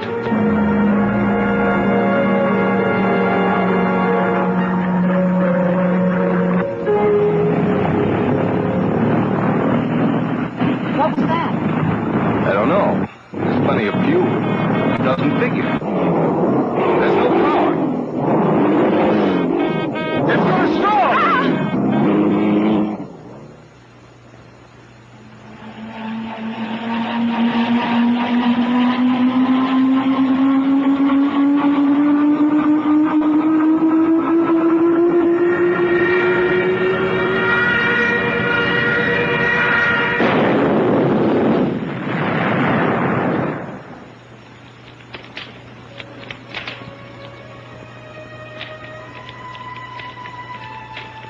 It happened so fast. So fast. When I came to, just for a minute, Eric was slumped against the instrument panel. And then everything went black. But after a while, the darkness began to slip away. And there was this magnificent, pure light. It was radiant. It was brighter than the sun, but it didn't hurt my eyes. It made me feel peaceful and warm. Then I saw Eric standing outside the plane, and I wondered how he got there. He was wearing different clothes, the new blue suit he just bought, and he wasn't wearing any shoes. I could hear Eric begging this man for forgiveness. I was really mad. And why should Eric do this? What had he done? And who was this man? This stranger? Then all of a sudden, I knew who it was. Nobody spoke, but I could hear his name.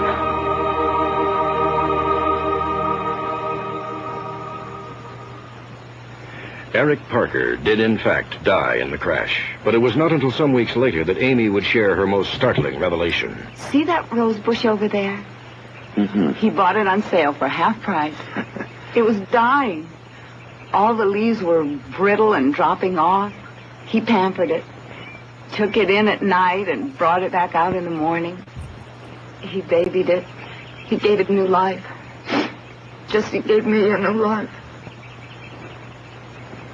Memories are peculiar things, Amy. They can comfort us or they can torment us. Let yours warm you, not hurt you. It's the way Eric would want it. It's been almost a month since the crash, and you're the first one who's even mentioned Eric's name. Everybody keeps avoiding it, as if he never even existed. They're only trying to make things easier for you. I didn't even get to go to the funeral. You were in the hospital. There was a reason I asked you to come here, Reverend. Good for you and Edna. You're the only one I could even hope might understand. I'll try. I didn't want to ask anyone else because I was afraid to. No, not afraid to. I was just reluctant to know the truth. The truth? About what, Amy? The clothes they buried Eric in. It was his new blue suit, wasn't it? Yes, but why torture yourself about... How did you know that? Your mother-in-law said that no one's mentioned anything to you about the funeral. He wore no shoes. That's why I saw him barefoot. Of course. They don't bury dead with shoes or socks on. What are you talking about, Amy? I saw him. I saw Eric. Right after we crashed, just outside the plane. He was in his new suit. And he was with... What is it? I'm not afraid. I'll never be afraid again. Especially of dying. Because I saw him. I saw him. You saw who? Jesus. I saw Jesus. If Amy Parker experienced only visions induced by the trauma of the plane crash, how do we explain her knowing what clothes her husband was buried in? Is it possible that what she saw was an apparition of his soul?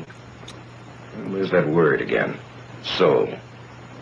Is there any way to scientifically prove the existence of the soul? Some have tried.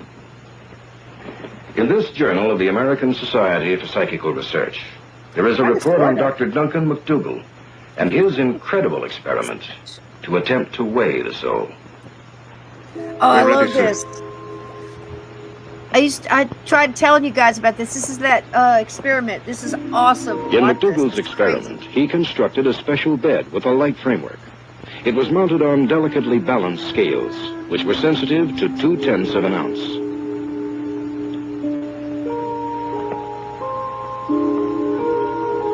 Many terminally ill patients volunteered for the experiment, and they were made as comfortable as possible.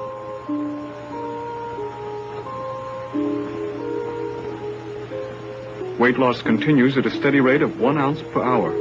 That's normal evaporation of the body fluids.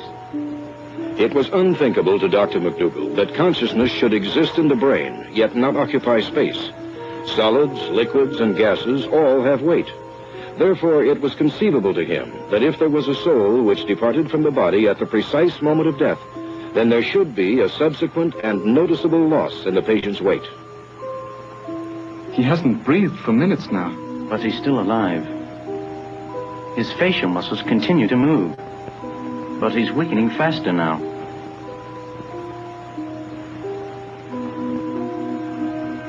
The heart's slowing down considerably.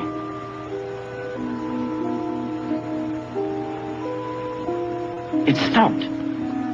It dropped 3/4 of an ounce, precisely when his heart stopped.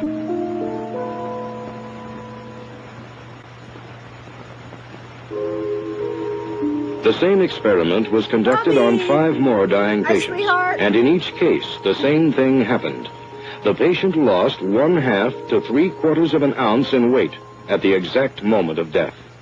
There was absolutely no medical reason to explain the abrupt weight loss at death, unless, according to Dr. McDougall, it was the soul leaving the body. The doctor then conceived another provocative proposal. The same experiment was conducted on 15 different dogs. The results were uniformly negative.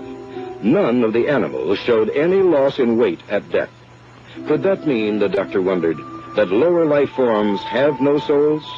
That's BS. Whether or not Dr. Duncan McDougall really weighed the soul as it left the body is still being debated. But has anyone ever seen the transposition take place? Actually witnessed the soul withdrawing from the body? The Journal of the American Society for Psychical Research. I wonder if that's where that started, where people thought that animals didn't have souls. I can't explain that. Not at all. Not one or the other. But I can tell you right now, animals have souls. Plain and simple. I've felt them go through me. So don't let anybody ever tell you. Don't maybe get Rob Guttrow up in here. You know, and Kathy and so many other, oh gosh, animal communicators that have been spot on time and time again. We all know that that's not true. So we'll just pretend we didn't hear that. Okay, moving on. Hey, Bobby, good to see you in here. And Jose, if I didn't say hi to you, sweetie, hi, darling. How you doing, baby? Say hi to Mom. Plus, these files of parapsychologists record countless case histories in which witnesses claim to have seen unexplainable occurrences at the moment of death. Don't toss One of one the for most me, honey. delightful books ever written was this, Little Women. The author, Louisa May Alcott, was one of America's most famous writers. She described an incident that took place when her sister passed away. Present were Miss Alcott, her mother, and the family doctor.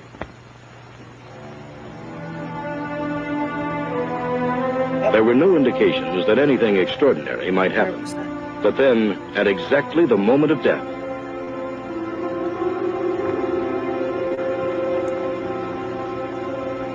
Did you see it? Yes, a faint mist. Doctor? I saw something. Dear God. What was it? what was it Louisa May Alcott, her mother, and doctor saw emanate from the sister's body? Could all three of them have seen some optical illusion simultaneously? It is, right? More recently, on November 2nd, 1971, Margot Louisa sat with her grandfather as he lay dying at the family home in Greenville, Mississippi, while the family waited in the hall outside.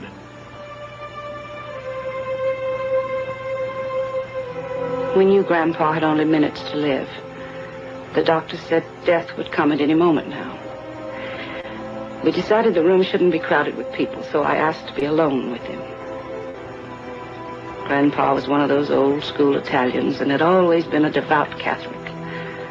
To him, death was going to heaven, seeing his mother and father, all those who had already passed on. So there was no heavy feeling of grief among the family. We knew Grandpa was ready to die, that it would be a happy death. Suddenly he took a long, heavy sigh and went perfectly still.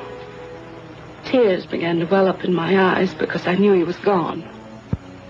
I started to get up to summon the others when something like a thin vapor seemed to come through his body and float upward. I followed it with my eyes as it floated upward toward the ceiling. I'm not the bravest woman in the world, but crazy as it sounds, I wasn't the least bit frightened. In fact, I felt warm, moved, because I knew I had just witnessed something profoundly spiritual. I'm not as religious as I should be, but what happened in that room that day, I've never, ever forgotten.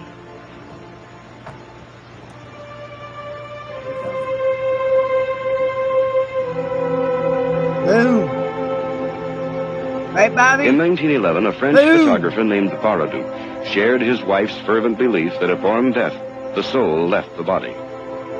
Years before, she had extracted a solemn promise from him. Whoever died first, the other would attempt to photograph the exact moment of death. When the time came and it was she who was dying, Baraduc had to struggle against his grief, but he made good his promise and photographed his wife just as the last breath of life left her body. 100%. This, then, is that now famous photograph taken by Baraduc. We have seen death experiences of some fairly average people. But what about the famous, the internationally renowned? Have any of them had similar encounters with death? And would they dare to make it public? Just after midnight on July 8th, 1918, a 19-year-old reporter believed he had been killed by a French mortar shell. This is so good. According to a friend, George Hickok of the Brooklyn Daily Eagle, the following is that young reporter's own account of his fleeting journey into death. Here, then, are the actual words of Ernest Hemingway. I felt my soul, or something, come out of my body, like you'd pull a silk handkerchief out of a pocket by one corner. Flew around and then came back in again. And I wasn't dead anymore. Later, Ernest Hemingway recreated this personal account of death in Chapter 9 of his great war novel, A Farewell to Arms, on page 54. So far, we have seen that there are 14 elements common to the experiences related by all those who claim to have died and seen beyond. Some of these are a loud buzzing, an intense white light that seems to overwhelm them, finding themselves out of their bodies, floating above the scene and looking down on their own bodies, seeing their lives rush before them. Pancakes and bacon, baby. And most of them report seeing something that they knew represented a borderline between this world and the next. A door, a bridge, a body of water. And somehow they knew that if they ventured beyond that point, they would never return to the land of the living. One of the most graphic examples of this occurred in the death experience of Ursula Phillips. For her, the point of no return took the appearance of a gate. Our little girl, about to have her third child. Think of it, Sam. Our baby with 3 of her own. Seems such a short time ago. Exactly, Sam. When she came in here on the day of the high school prom, crying her heart out just because she had a cold sore on her lip. Now she has her own children. Oh, where did all the years go, Sam? They're still around. In this house, the yard, tucked away somewhere. So we can take them down every now and then and shake them out, enjoy them again, like now. Love that. That was the doctor who phoned just now, wasn't it? He was just asking how you are. Reminded me not to give you anything to eat after 6. My God, remember that hair? Operation, oh my I God. know it. I could tell by the way he keeps pulling her aside when we're in the office. Bless her heart. Phoning you. Now, don't go making it such a big thing. I just passed out. I'm afraid of dying. Hey, now, you're being just downright silly, sweetheart. Nothing's going to happen to you.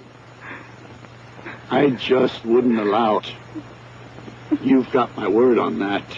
I know that. Pancakes and bacon, Michelle. You've always been right, Sam. About everything. Wow. Don't be wrong now. Ursula Phillips. Ted, I promise you, an entire decade of women slept sitting up so they wouldn't muss their hair. They went once a week down to the beauty parlor, or some, I guess, lucky to go more than once, but entire generation of Aquanet beauties up there. Most of my aunts and stuff slept on a rolled towel under their neck, so their hair would be hanging and just slept all stiff. Usually with a bunch of Noxema. What was that other one? Noxema. There was something else, another cold cream, and they'd slather that on. But yeah, the hair, big time. Aquanet. Operation took place as scheduled, but once she returned to her room, there were complications.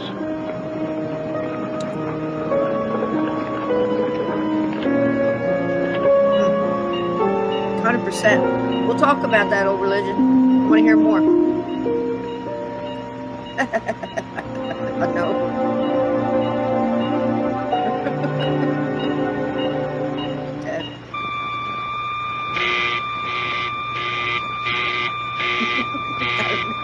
Ursula? Bless her heart. Come on, Ursula. We're pulling for you, girl. Last thing I remember was being wheeled into the operating room. And then there was darkness as if I'd fallen into a deep well. Thank you, honey. Cold cream. Cold cream. Bless her heart. But her hair looks good. I kid you not. There seemed to be a light at the bottom of the well. The doctor's on his way. Check for pulse and heartbeat. The alarm went off. She feels cold. And look at her face. There's no color in it. Bless his heart. Suddenly, I found myself over the bed, looking down at my own body, at Sam and the nurse. I could feel the pain leaving me, starting with my toes and going up my body. I felt so incredibly calm. Now, thought just ran through my head. I had to share. I don't share them all. You're welcome. But this one I'm going to share. Right then, think now, as a ghost, this is where I believe some also stick themselves or get stuck. Because think about your grieving family all around you. They're crying or whatever. Or you're not with that person and you're trying to connect to them, maybe to go find them. If you're connected to this, like this couple here, so much in life, it would be very hard to draw away from. Just on the basis of energy, think about that. There's definite connection there. I mean, some AJK shoot right out of the room, just like, get away from. It's like, oh my God, I'm free, both sides, I guess. But in this case, if she were to be aware that she's out of her body and could maintain, much like that other, the young soldier, the private, who was kind of like aware, he's a little erratic, he was a little erratic, but he kept it together, kept his military bearing. And he was going around trying to talk to people, trying to grab the sheet. Somehow he popped out of there and wound up in the city, was trying to touch telephone poles, floated up, did some more stuff, saw some more cities. I think that one saw like 2 different cities of light. And you wonder, the first one almost sounded like he was actually above a city. And the second one, to me, this is the young private, sounded more like he was seeing a city of light, which was almost like he had descended past that veil and maybe got a glimpse into what I've heard, some of these places where like maybe the Akashic records are, or where there's all this like beyond, like a glimpse of beyond, maybe not where you go at first, but maybe where you wind up later down the road I don't know. I'm just spitballing here, but anyway, what if that's when some get stuck because they connect into the family member? But Ted's dog made me think about this. Thanks, Ted. Because that's what a lot of animals do. They don't want to leave because they're more worried about us, right? So there are people and relationships where that would be true as well, right? A loving father, a mom, I would say that I would think more about adults here because I think kids is almost like a whole different category, but that it seems to me that a lot of times they could get stuck then, because so many mediums and psychics, if you're out there, you can, vouch for me or disagree with me here, or throw in your info. But a lot of times, I'll tell you, in a lot of memorials and funerals and stuff like that, a lot of people hang for that. And it doesn't sound like you do that as a first thing. Like, I'm just going to stay here. I'm going to chill. I'm going to see my funeral. Because ask Lynn Monet, so many get stuck that way. You must go and go through some kind of, I don't know, first steps. I don't know what you want to call it. And then kind of come back, because some people seem to have these abilities to where I'm going to go, I just died. I'm going to go see 4 people at the same time and say goodbye. Even if I'm just standing there smiling, going, look, I'm standing, or I love you, or I'm okay, or, don't forget to feed the dog, or whatever it is they're going to say. It's those little goodbyes. So, I mean, there's so many levels to this. It's like, just spitballing. Do you know what I'm saying? What are your thoughts on that? Even as the All of that. doctors and nurses rushed in and tried to revive me. No, doctor. Every care I had was just slipping away. I'd never known such a peaceful feeling. There you go, Yvonne. Yep. I sensed a presence in the room. I was drawn to it like a wonderful magnet. And there, standing near the bed, was a being so beautiful. He seemed to radiate. He didn't speak. At least I heard no audible voice. He beckoned, and I followed him to the most beautiful place. It was like heaven. Then before me appeared a gate.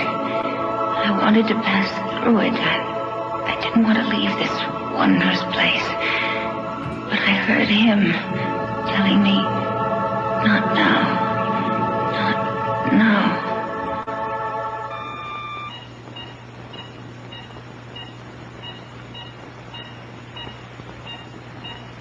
Vital signs returning.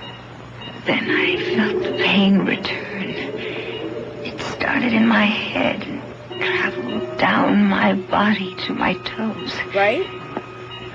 And I knew I was back among the living. Is it just coincidence that in almost all death experiences, the person saw what was described as a divine entity?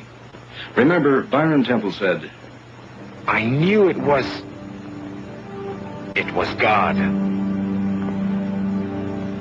Paul Kelly. The light seemed to speak to me, only I heard no voice. It said I was in the presence of the Son of God. Amy Parker. Jesus. I saw Jesus. People of all faiths, Christians, Jews, Mohammedans, Buddhists, who were clinically dead yet survived, all reported a confrontation with God. This isn't going to be easy for me, Doctor. One patient who survived death was an avowed atheist. Not only did he not believe in God, but he had no religious indoctrination whatsoever. You see, this light caught me. I mean, boy, it dropped over me like a shimmering net.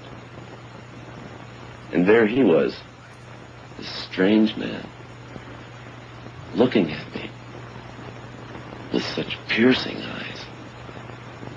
Yet they were warm eyes, kind. I wanted to go with him because I knew he was... You know I don't believe in God. But somehow I knew he was a divine presence. Still another frequent element of the death experience is seeing dead relatives and friends who have come to take away the dying one. Yep. In many cases, the patients didn't even know their relatives were dead. How many times has Lynn Monet and other guests on this channel reiterated that same thing, especially Lynn, 30 plus years in end of life care, talking about how she's just watching the other side come over and get them. Now, all these people seeing this mist leave also reminded me, I wanted to say, for those that have watched The Ravine, I highly recommend anybody that's new or hasn't been here in the past couple weeks, please watch The Ravine. It's on YouTube. It's free. I hear in some countries they can't get it. It's on Amazon Prime. Find a way to watch that movie. You got it as a light worker, as a light grounder, as someone who just wants to learn what is this light, what is our, our power, what is our time here on earth. If you want to understand that, life is short, but love is long. It connects into all of this. Please watch The Ravine. But the mist, when the mist was taking off, it reminded me of a scene in The Ravine. Also, the young girl saw, I won't give you a spoiler alert, but she saw a mist move from the house and out the window and up to the sky, and she knew who it was. It's just it's amazing, and what he's saying here, this man was an atheist. He doesn't believe in God.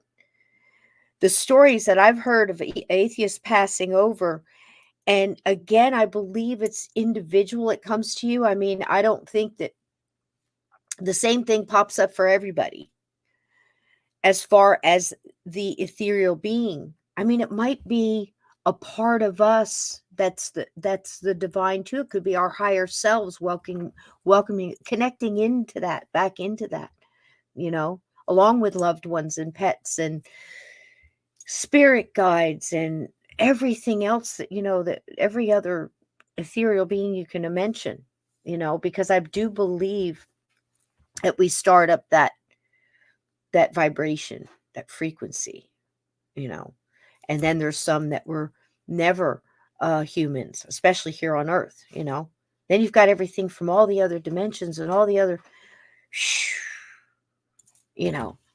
wow. But like I said, don't get thrown off by people saying, okay, well, like I said, in the beginning of this, because there have been stories, and boy, if I could dig them up, I certainly will share them with you, but I don't want to paraphrase them now and ruin them, because they're beautiful stories of people that have lived in jungles and villages all their life and never knew anything of the things we talk about, but still have similar experience, and definitely that ethereal, that enlightened energy that comes to help them, and that same connection and that same feeling going back as far as you can dig. So it's fascinating, just fascinating. As in this example of a dying 12-year-old girl.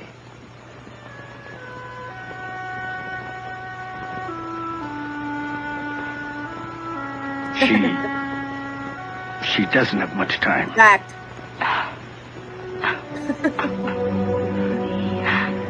Mommy, poor little he girl. wants me to go with him, but I don't want to.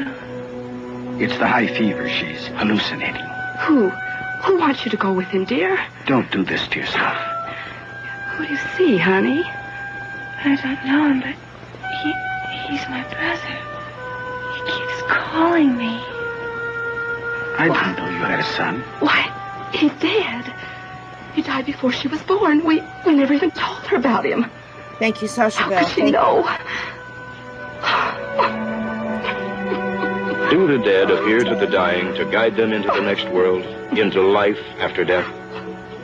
Is it only people near death who are able to see and hear those who have already died and passed beyond? For centuries, spiritualists have claimed to be able to communicate with those departed.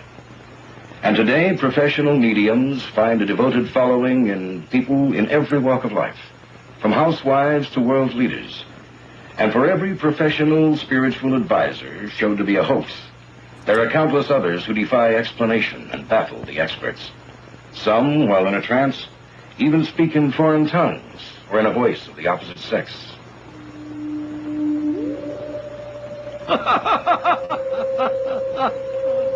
Still can't beat your own hook, Duffy. And stay out of elevators at night. night, Daffy.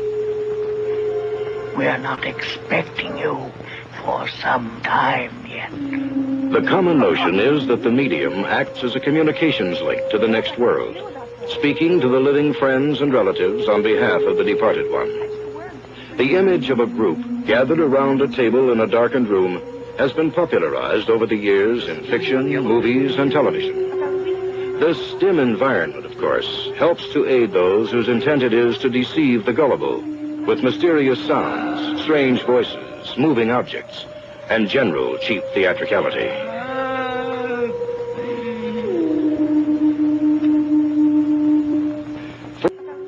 This dim environment, of course, helps to aid those whose intent it is to deceive the gullible with mysterious sounds, strange voices, moving objects, and general cheap theatricality. Talk amongst yourselves.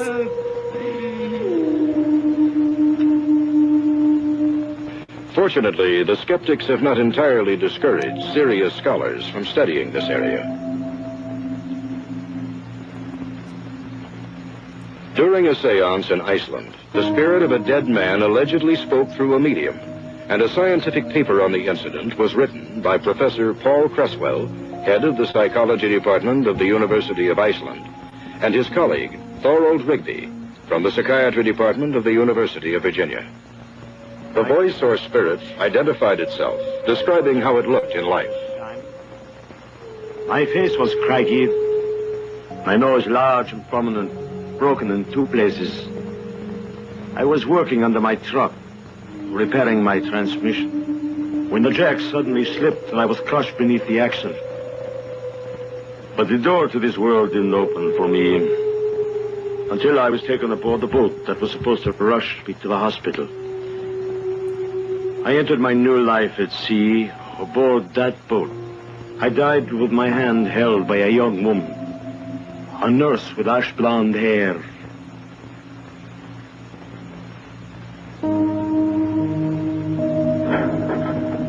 Professors Cresswell and Rigby were fascinated by the experience and started an immediate investigation into the dead man's life and how he died. Every single fact given at the seance proved absolutely accurate. Right down to the nurse who was on duty aboard the boat that night. She did indeed have ash blonde hair. The professors even investigated the medium and everyone connected with the seance, and they were convinced that none of them could have known all the details revealed at the seance. The investigation actually continued for 6 grueling years, and the men were convinced that this was an authentic case of a drop-in communicator from the next world, adding more proof to the idea of life after death.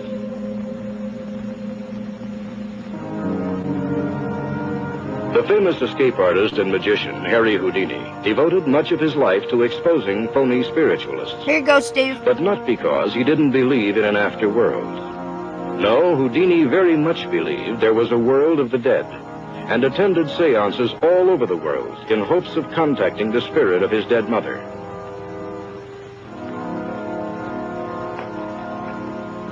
Harry Houdini had no success in communicating with his mother, but he was not discouraged from his beliefs. Join hands. Before his death, Houdini vowed to send a message to his wife from beyond the grave. In 1928, he made good that promise during a historical seance conducted by the noted medium Arthur Ford.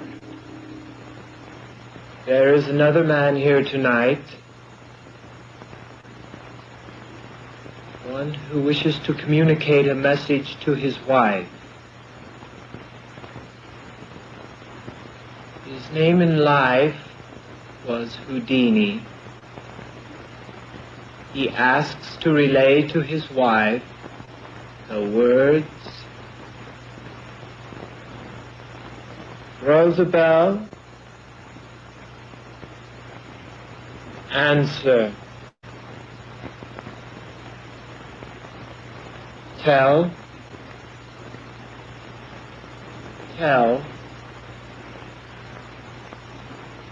Answer.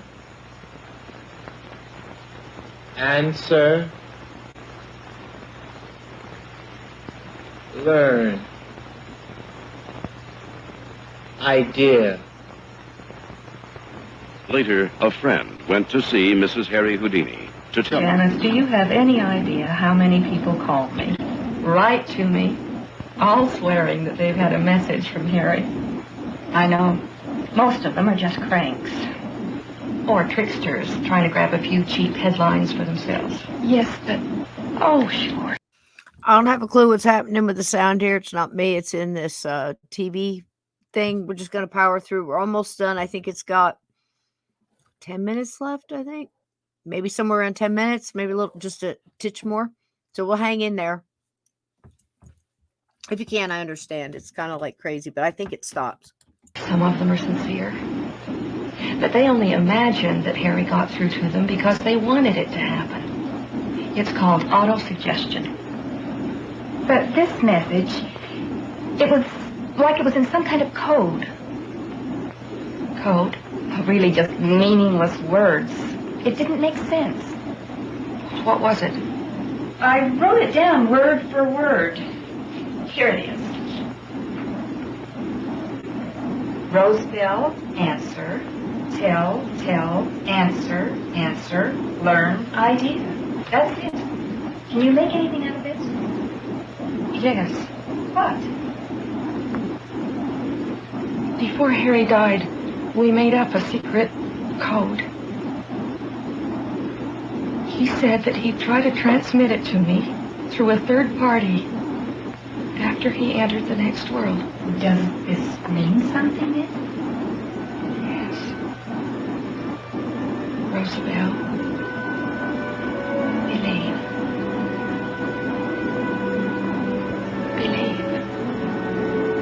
Did Harry Houdini manage to contact his wife There from it the is, world folks. beyond? And if so, Roosevelt believe. where was he? What is the beyond? Where does the soul or consciousness go when it leaves the body? To heaven, where we shall see God and be reunited with our loved ones? Or, as many psychical researchers and spiritualists believe, remain right here on our own planet, but in another dimension? Does each of us go through an endless cycle of births and deaths, dying and being reborn again in different bodies? Plato believed that if the soul can exist in the future, it must also have existed in the past. Could this indestructible energy that we call consciousness, the soul, could be transferred to another body in reincarnation and live again? And if we have lived a former life, why don't we remember it? Or do we? Parapsychologists tell us that lack of memory of another life proves nothing, since most of us have no conscious recollection of our own early childhood either. But what about our subconscious? In 1952, Maury Bernstein succeeded in regressing a Colorado housewife beyond her own birth, back to a former life in Ireland, to a girl called Bridie Murphy. My friends in Belfast are Mary Catherine and her husband Kevin. We love to go there. We spend long evenings sitting around the table in the big kitchen, playing cards and drinking tea. Belfast is so much fun to be in. Though the housewife had never been to Ireland, she spoke with an Irish brogue while in a trance, and her description of her earlier home and other details proved amazingly accurate. Hundreds of cases claiming reincarnation are reported from all over the world every year. This one took place in Bisauli, India, and is well documented. Prepare to have your socks knocked off, in case you're wearing socks. Why do you cook for me when I have a wife in Moradabad who can prepare my meals? Really? And how can a 7-year-old boy have a wife 90 miles away in another town where he's never been? I also have 3 sons and a daughter, and my brothers and I own a biscuit shop called Mohan Brothers. Parmad, why do you speak this nonsense? Where have you heard these things? I ate poisoned milk curds and became ill. Then I died. Wait till I tell your father. Later, the boy's mother related what her son had told her to his father, a college professor. When the boy kept insisting to be taken to Moradabad, the father finally gave in, beginning to become as troubled by the whole thing as his wife.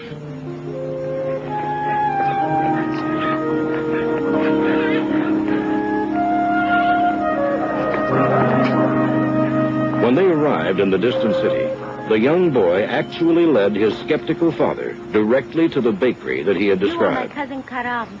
My name was Parmenon in my previous life. The boy's father was embarrassed, but nevertheless tried to explain the strange stories his son had been telling him. But I did have a cousin named Parmanand. He died in 1943 of an intestinal illness after eating bad milk.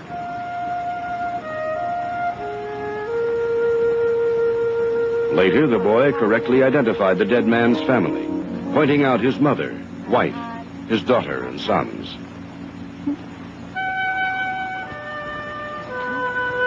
The most remarkable thing of all happened after the boy and his father left the shop. Check this out.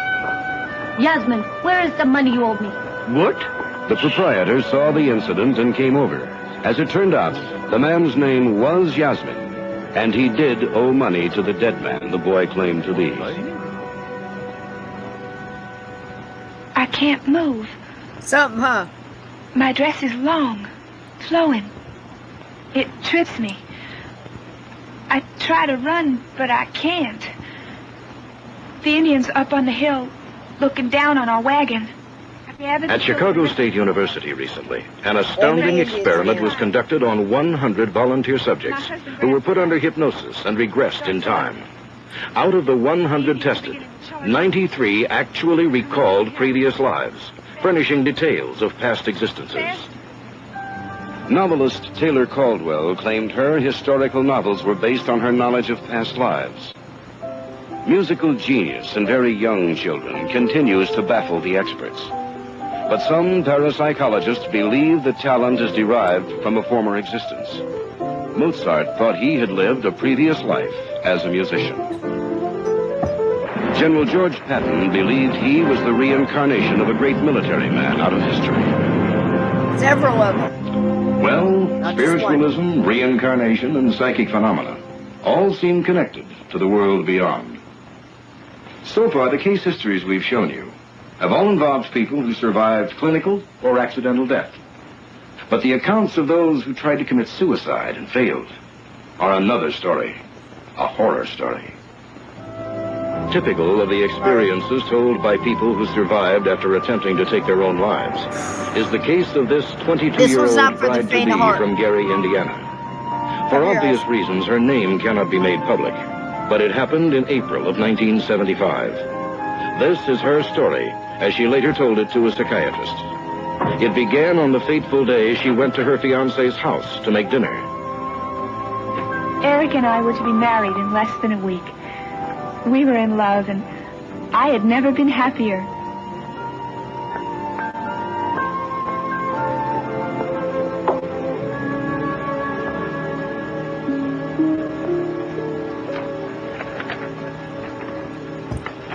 This is how it goes sometimes, man. It's sad girl. His note said that he was leaving. He'd met another woman, and he'd fallen in love with her, and he couldn't marry me. I couldn't believe it. I didn't know what to do. I could say so much right here, but I'm gonna, just for your sake, I'm just gonna, you know me. You've seen me do it. I knew I couldn't stay in that apartment. I had to get out of there.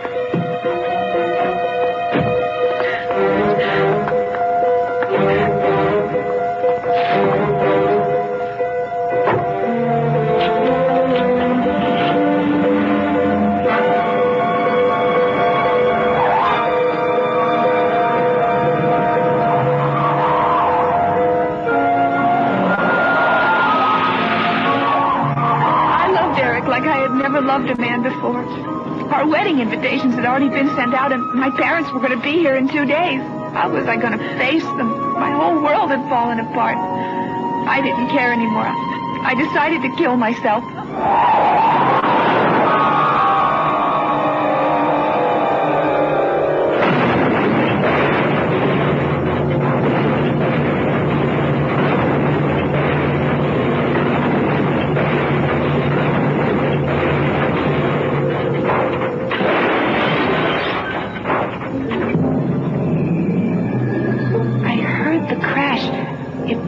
the whole world had exploded around me. And then there was only silence and darkness.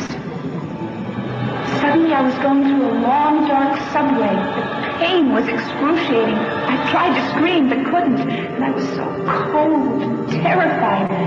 And something started striking out at me. Hands kept ripping at my skin. No, they weren't hands. They were snakes. I came out of the tunnel into some horrible swamp where people, all of them dead, were moaning and crying out. The smell of death was everywhere. Oh, God, pray for me.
Impossible. She was dead.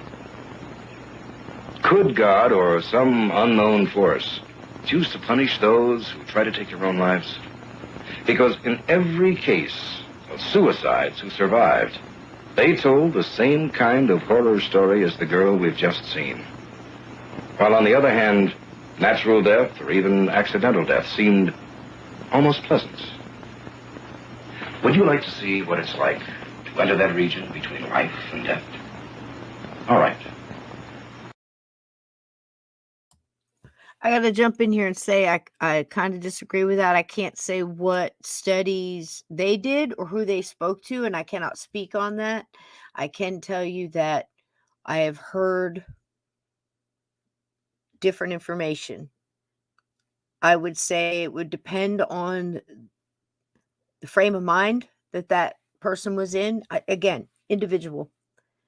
But, and other things. You know, we've talked about it before, and we talk about it again. In fact, that'd be an interesting conversation to have with Lynn Monet.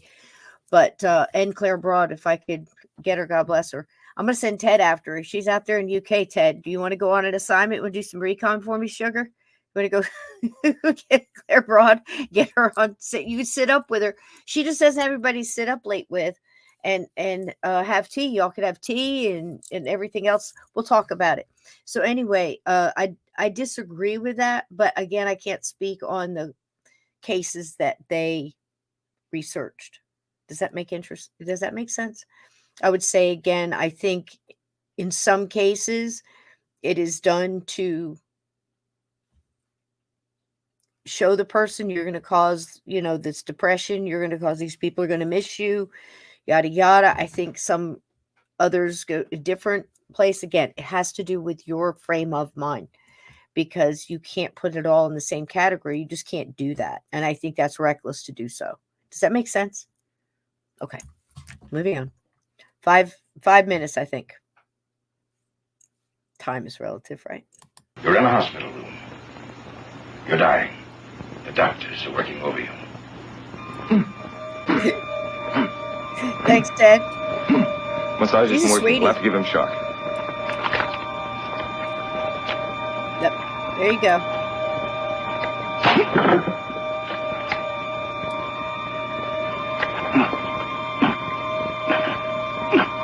Still no vital signs.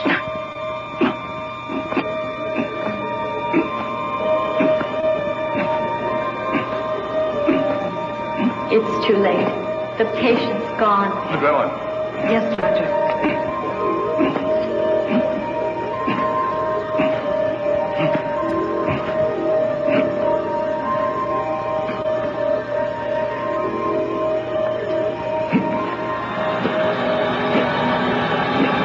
You will experience being drawn through a long, narrow tunnel. Then you will find yourself floating above your own body. Remember the sneaker story? Where she saw the sneaker on the ledge on the in the middle of Departed the cross? friends and relatives will appear before you.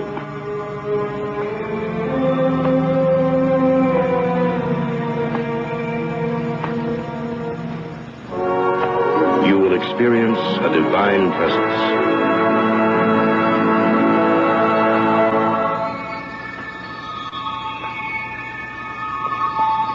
There will be the sensation of actually getting up and leaving the room.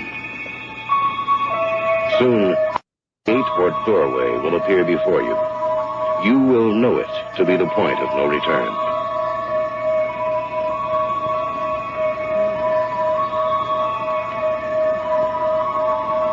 Go back. Your time has not.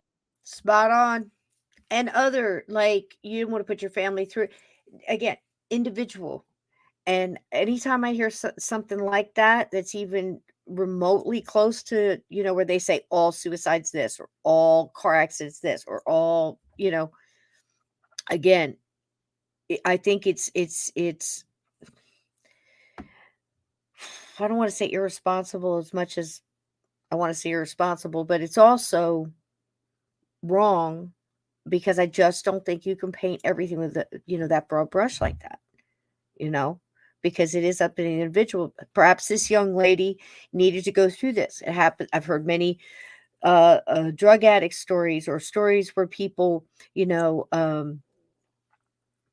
driving drunk, different things like this, and come back, went through something similar that would feel that way to them, in order to show them, look, dude, you're going back, but you better change your ways, because, bad things, right?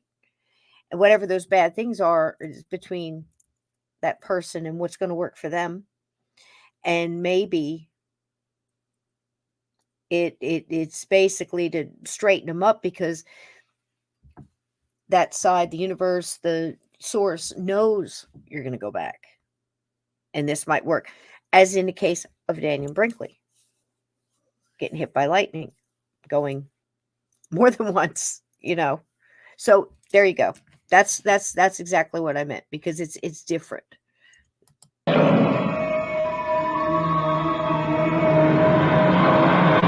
will squeeze back through the tunnel again.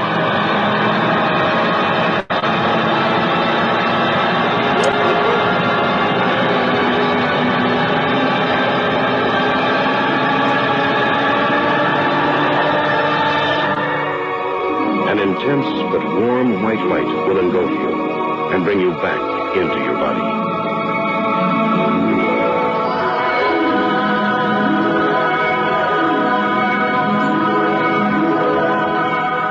I can't believe it.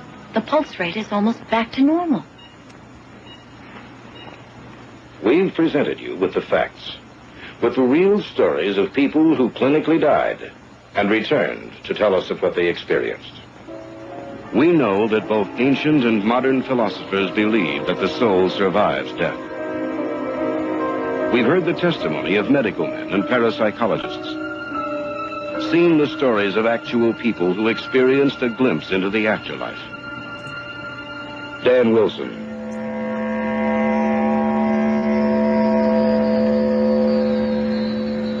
Anne Fleck, Byron Temple. We have explored psychic phenomena, spiritualism, and reincarnation. Scientific investigation into these areas is finally clearing the clouded veil that has obscured them for so long. These subjects are now being lifted out of the realm of superstition and being laid into the realm of fact. Is there a heaven and hell? Or another place for us in a different time or dimension? If you're a religious person, you already believe in life beyond death. If you're a scientist, you're still trying to figure it out. But one thing is certain. Something awaits us. And one day we shall all find out. In the end. Or is it the beginning? It's the end. The end, my friend, the end. Was that not just the absolute end for this? I mean, they could do it so good in the 70s. What's happened to our documentaries? If this was done now,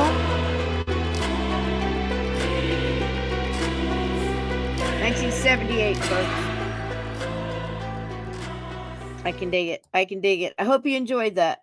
I really did. I found that little gem a couple weeks ago, and I said, I'm going to put this in the Valentine vault because I'm going to have to do a couple of things like this where I don't have to get, like I said, deep into research because, you know, I'm going to do a lot of my research standing on my feet for I don't know how long, putting together roses so people can express their love for each other. And I'm fine with that. Just spreading the light in a different way. You know, it could be worse, but I'm telling you, it's if you haven't done it, it's something else. But I'm working on a couple things, and I've got some great people coming on, and you know, digging around trying to find a couple of these things. Like I said, to put in the Valentine vault, so I can bring it out. We'll do a couple of CBS mysteries. There's a couple of those in the hopper that I dug deep down and dug out. But this one, was that not jam-packed? Was that not I mean, honest to goodness. And Bucephus says hi, everybody. Mr. Bucephus. I don't know if you can't see him. They can't see anymore. You're down too low. You got to raise your frequency so people can connect with you.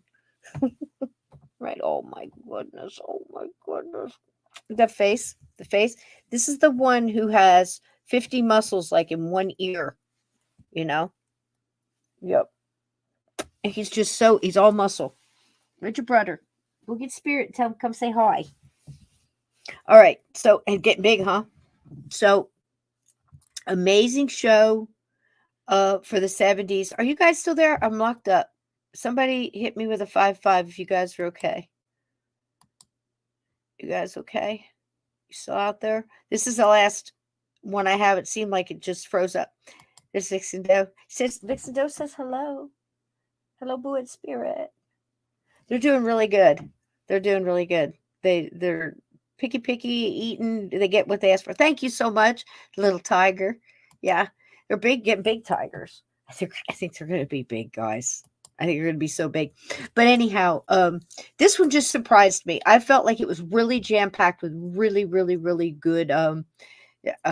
Yeah, I know they're so big, right, Lance? Oh my gosh, so fast. They're not tiny tigers anymore.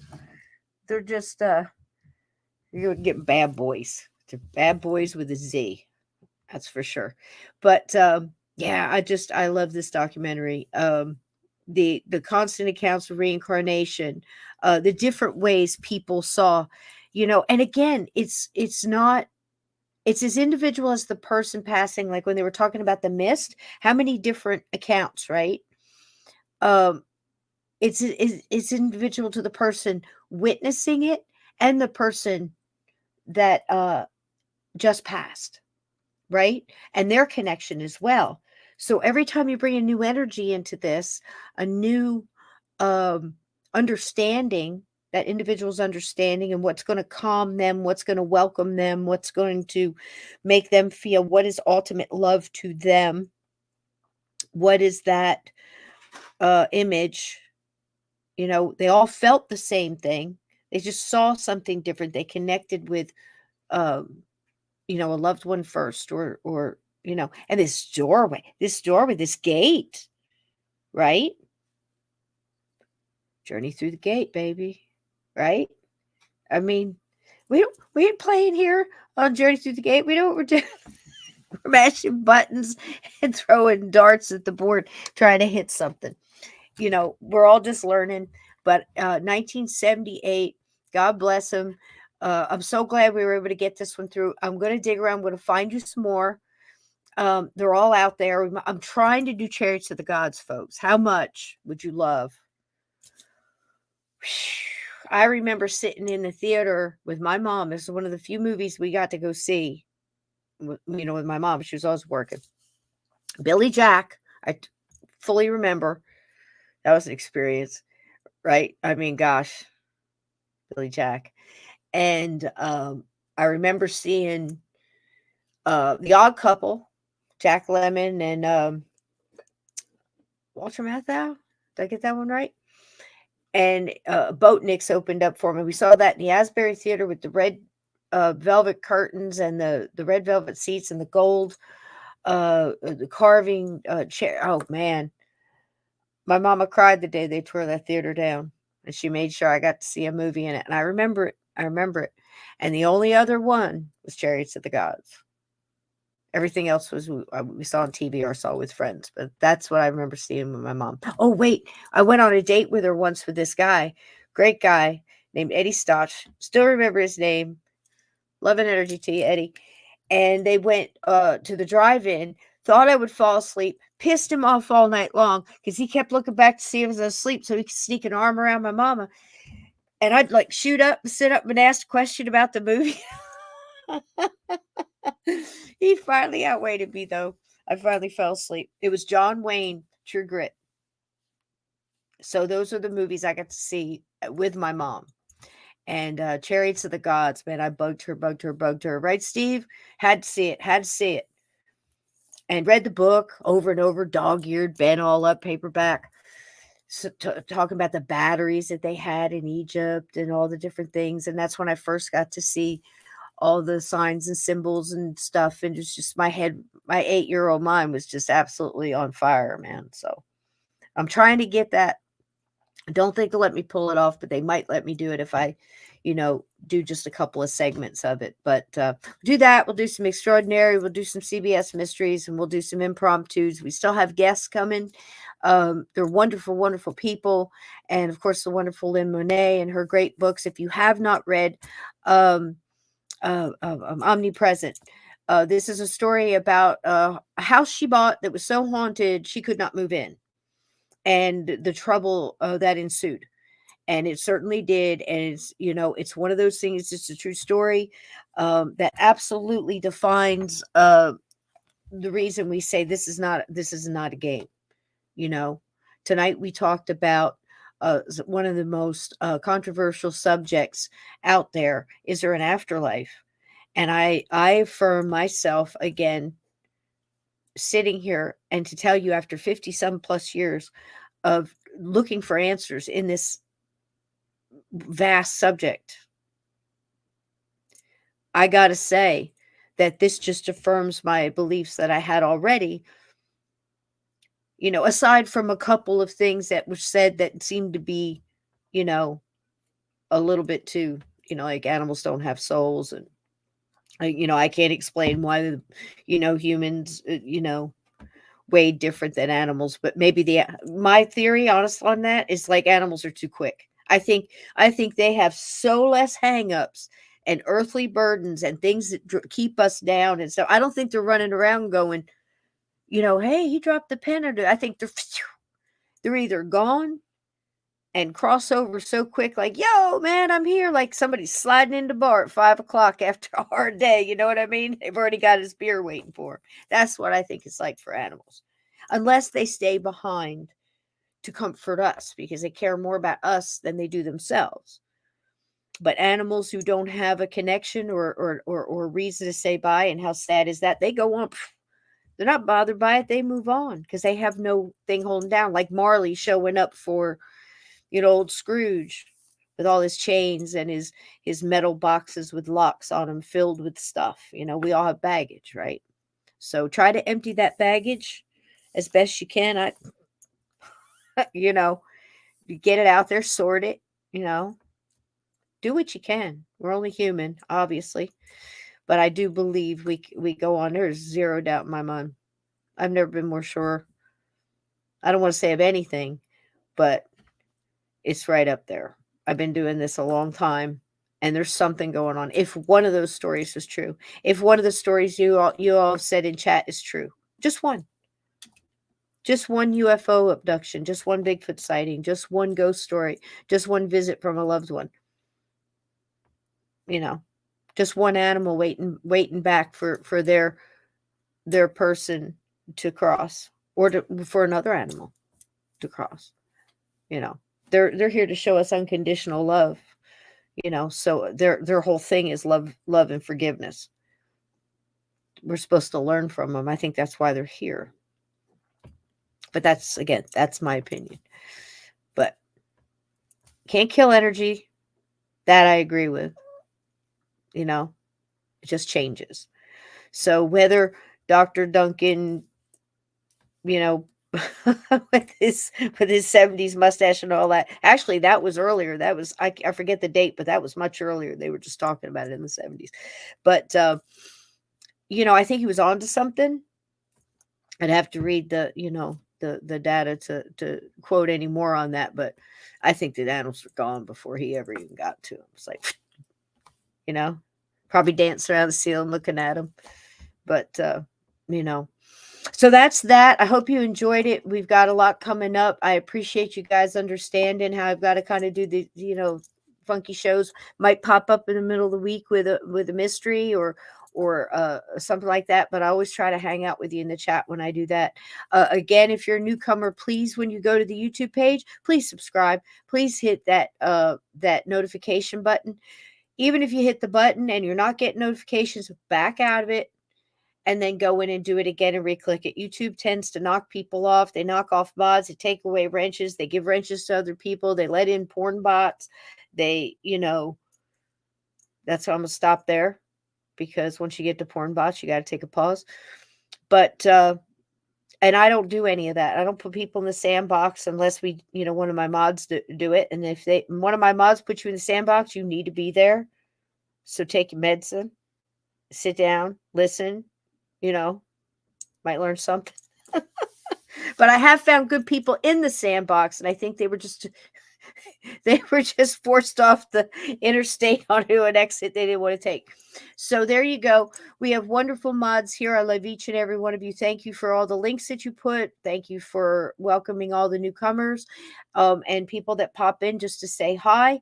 Oh, religion, get with me. Journey Through the Gate. If one of the mods could drop my Gmail, please. It's journeythroughthegate@gmail.com. Please hit me up. If not, Cisco Murdoch on Facebook. I pop in there, usually throw a cat picture at you, a joke or to promote one of our wonderful friends.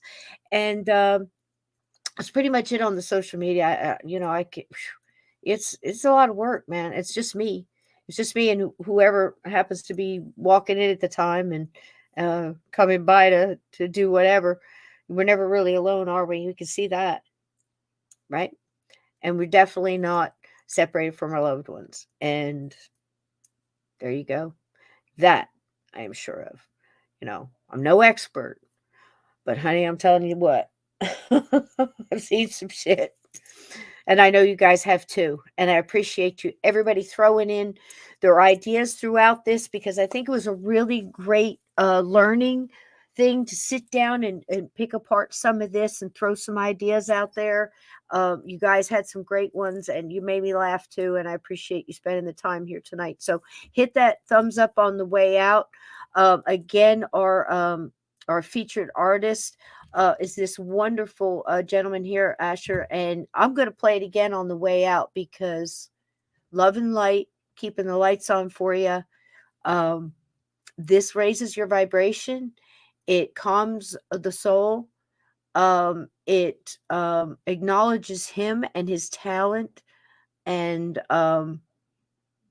a little bit, it connects in. I think music, sometimes you almost connect into that person's soul. I mean, how many guitar solos have we listened to, and just, you're almost riding it like a leaf on the wind, and when I can find people like that to send your way, please put, yep, Motel 6, Jack. That's right. We'll keep the lights on for you, honey.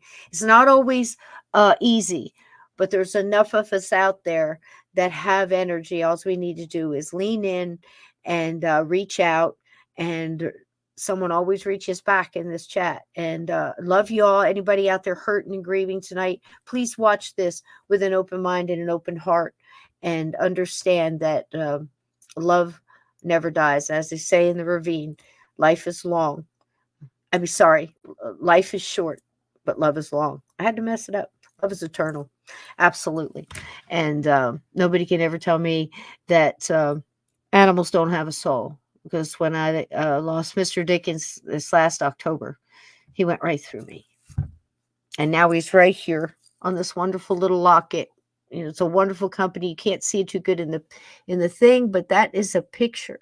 And it's etched in sterling silver. And the last words, there's his little face. God, what a great, what a friend, what a brother. And I love you, baby. And on the back, etched in the back, it says, love is eternal.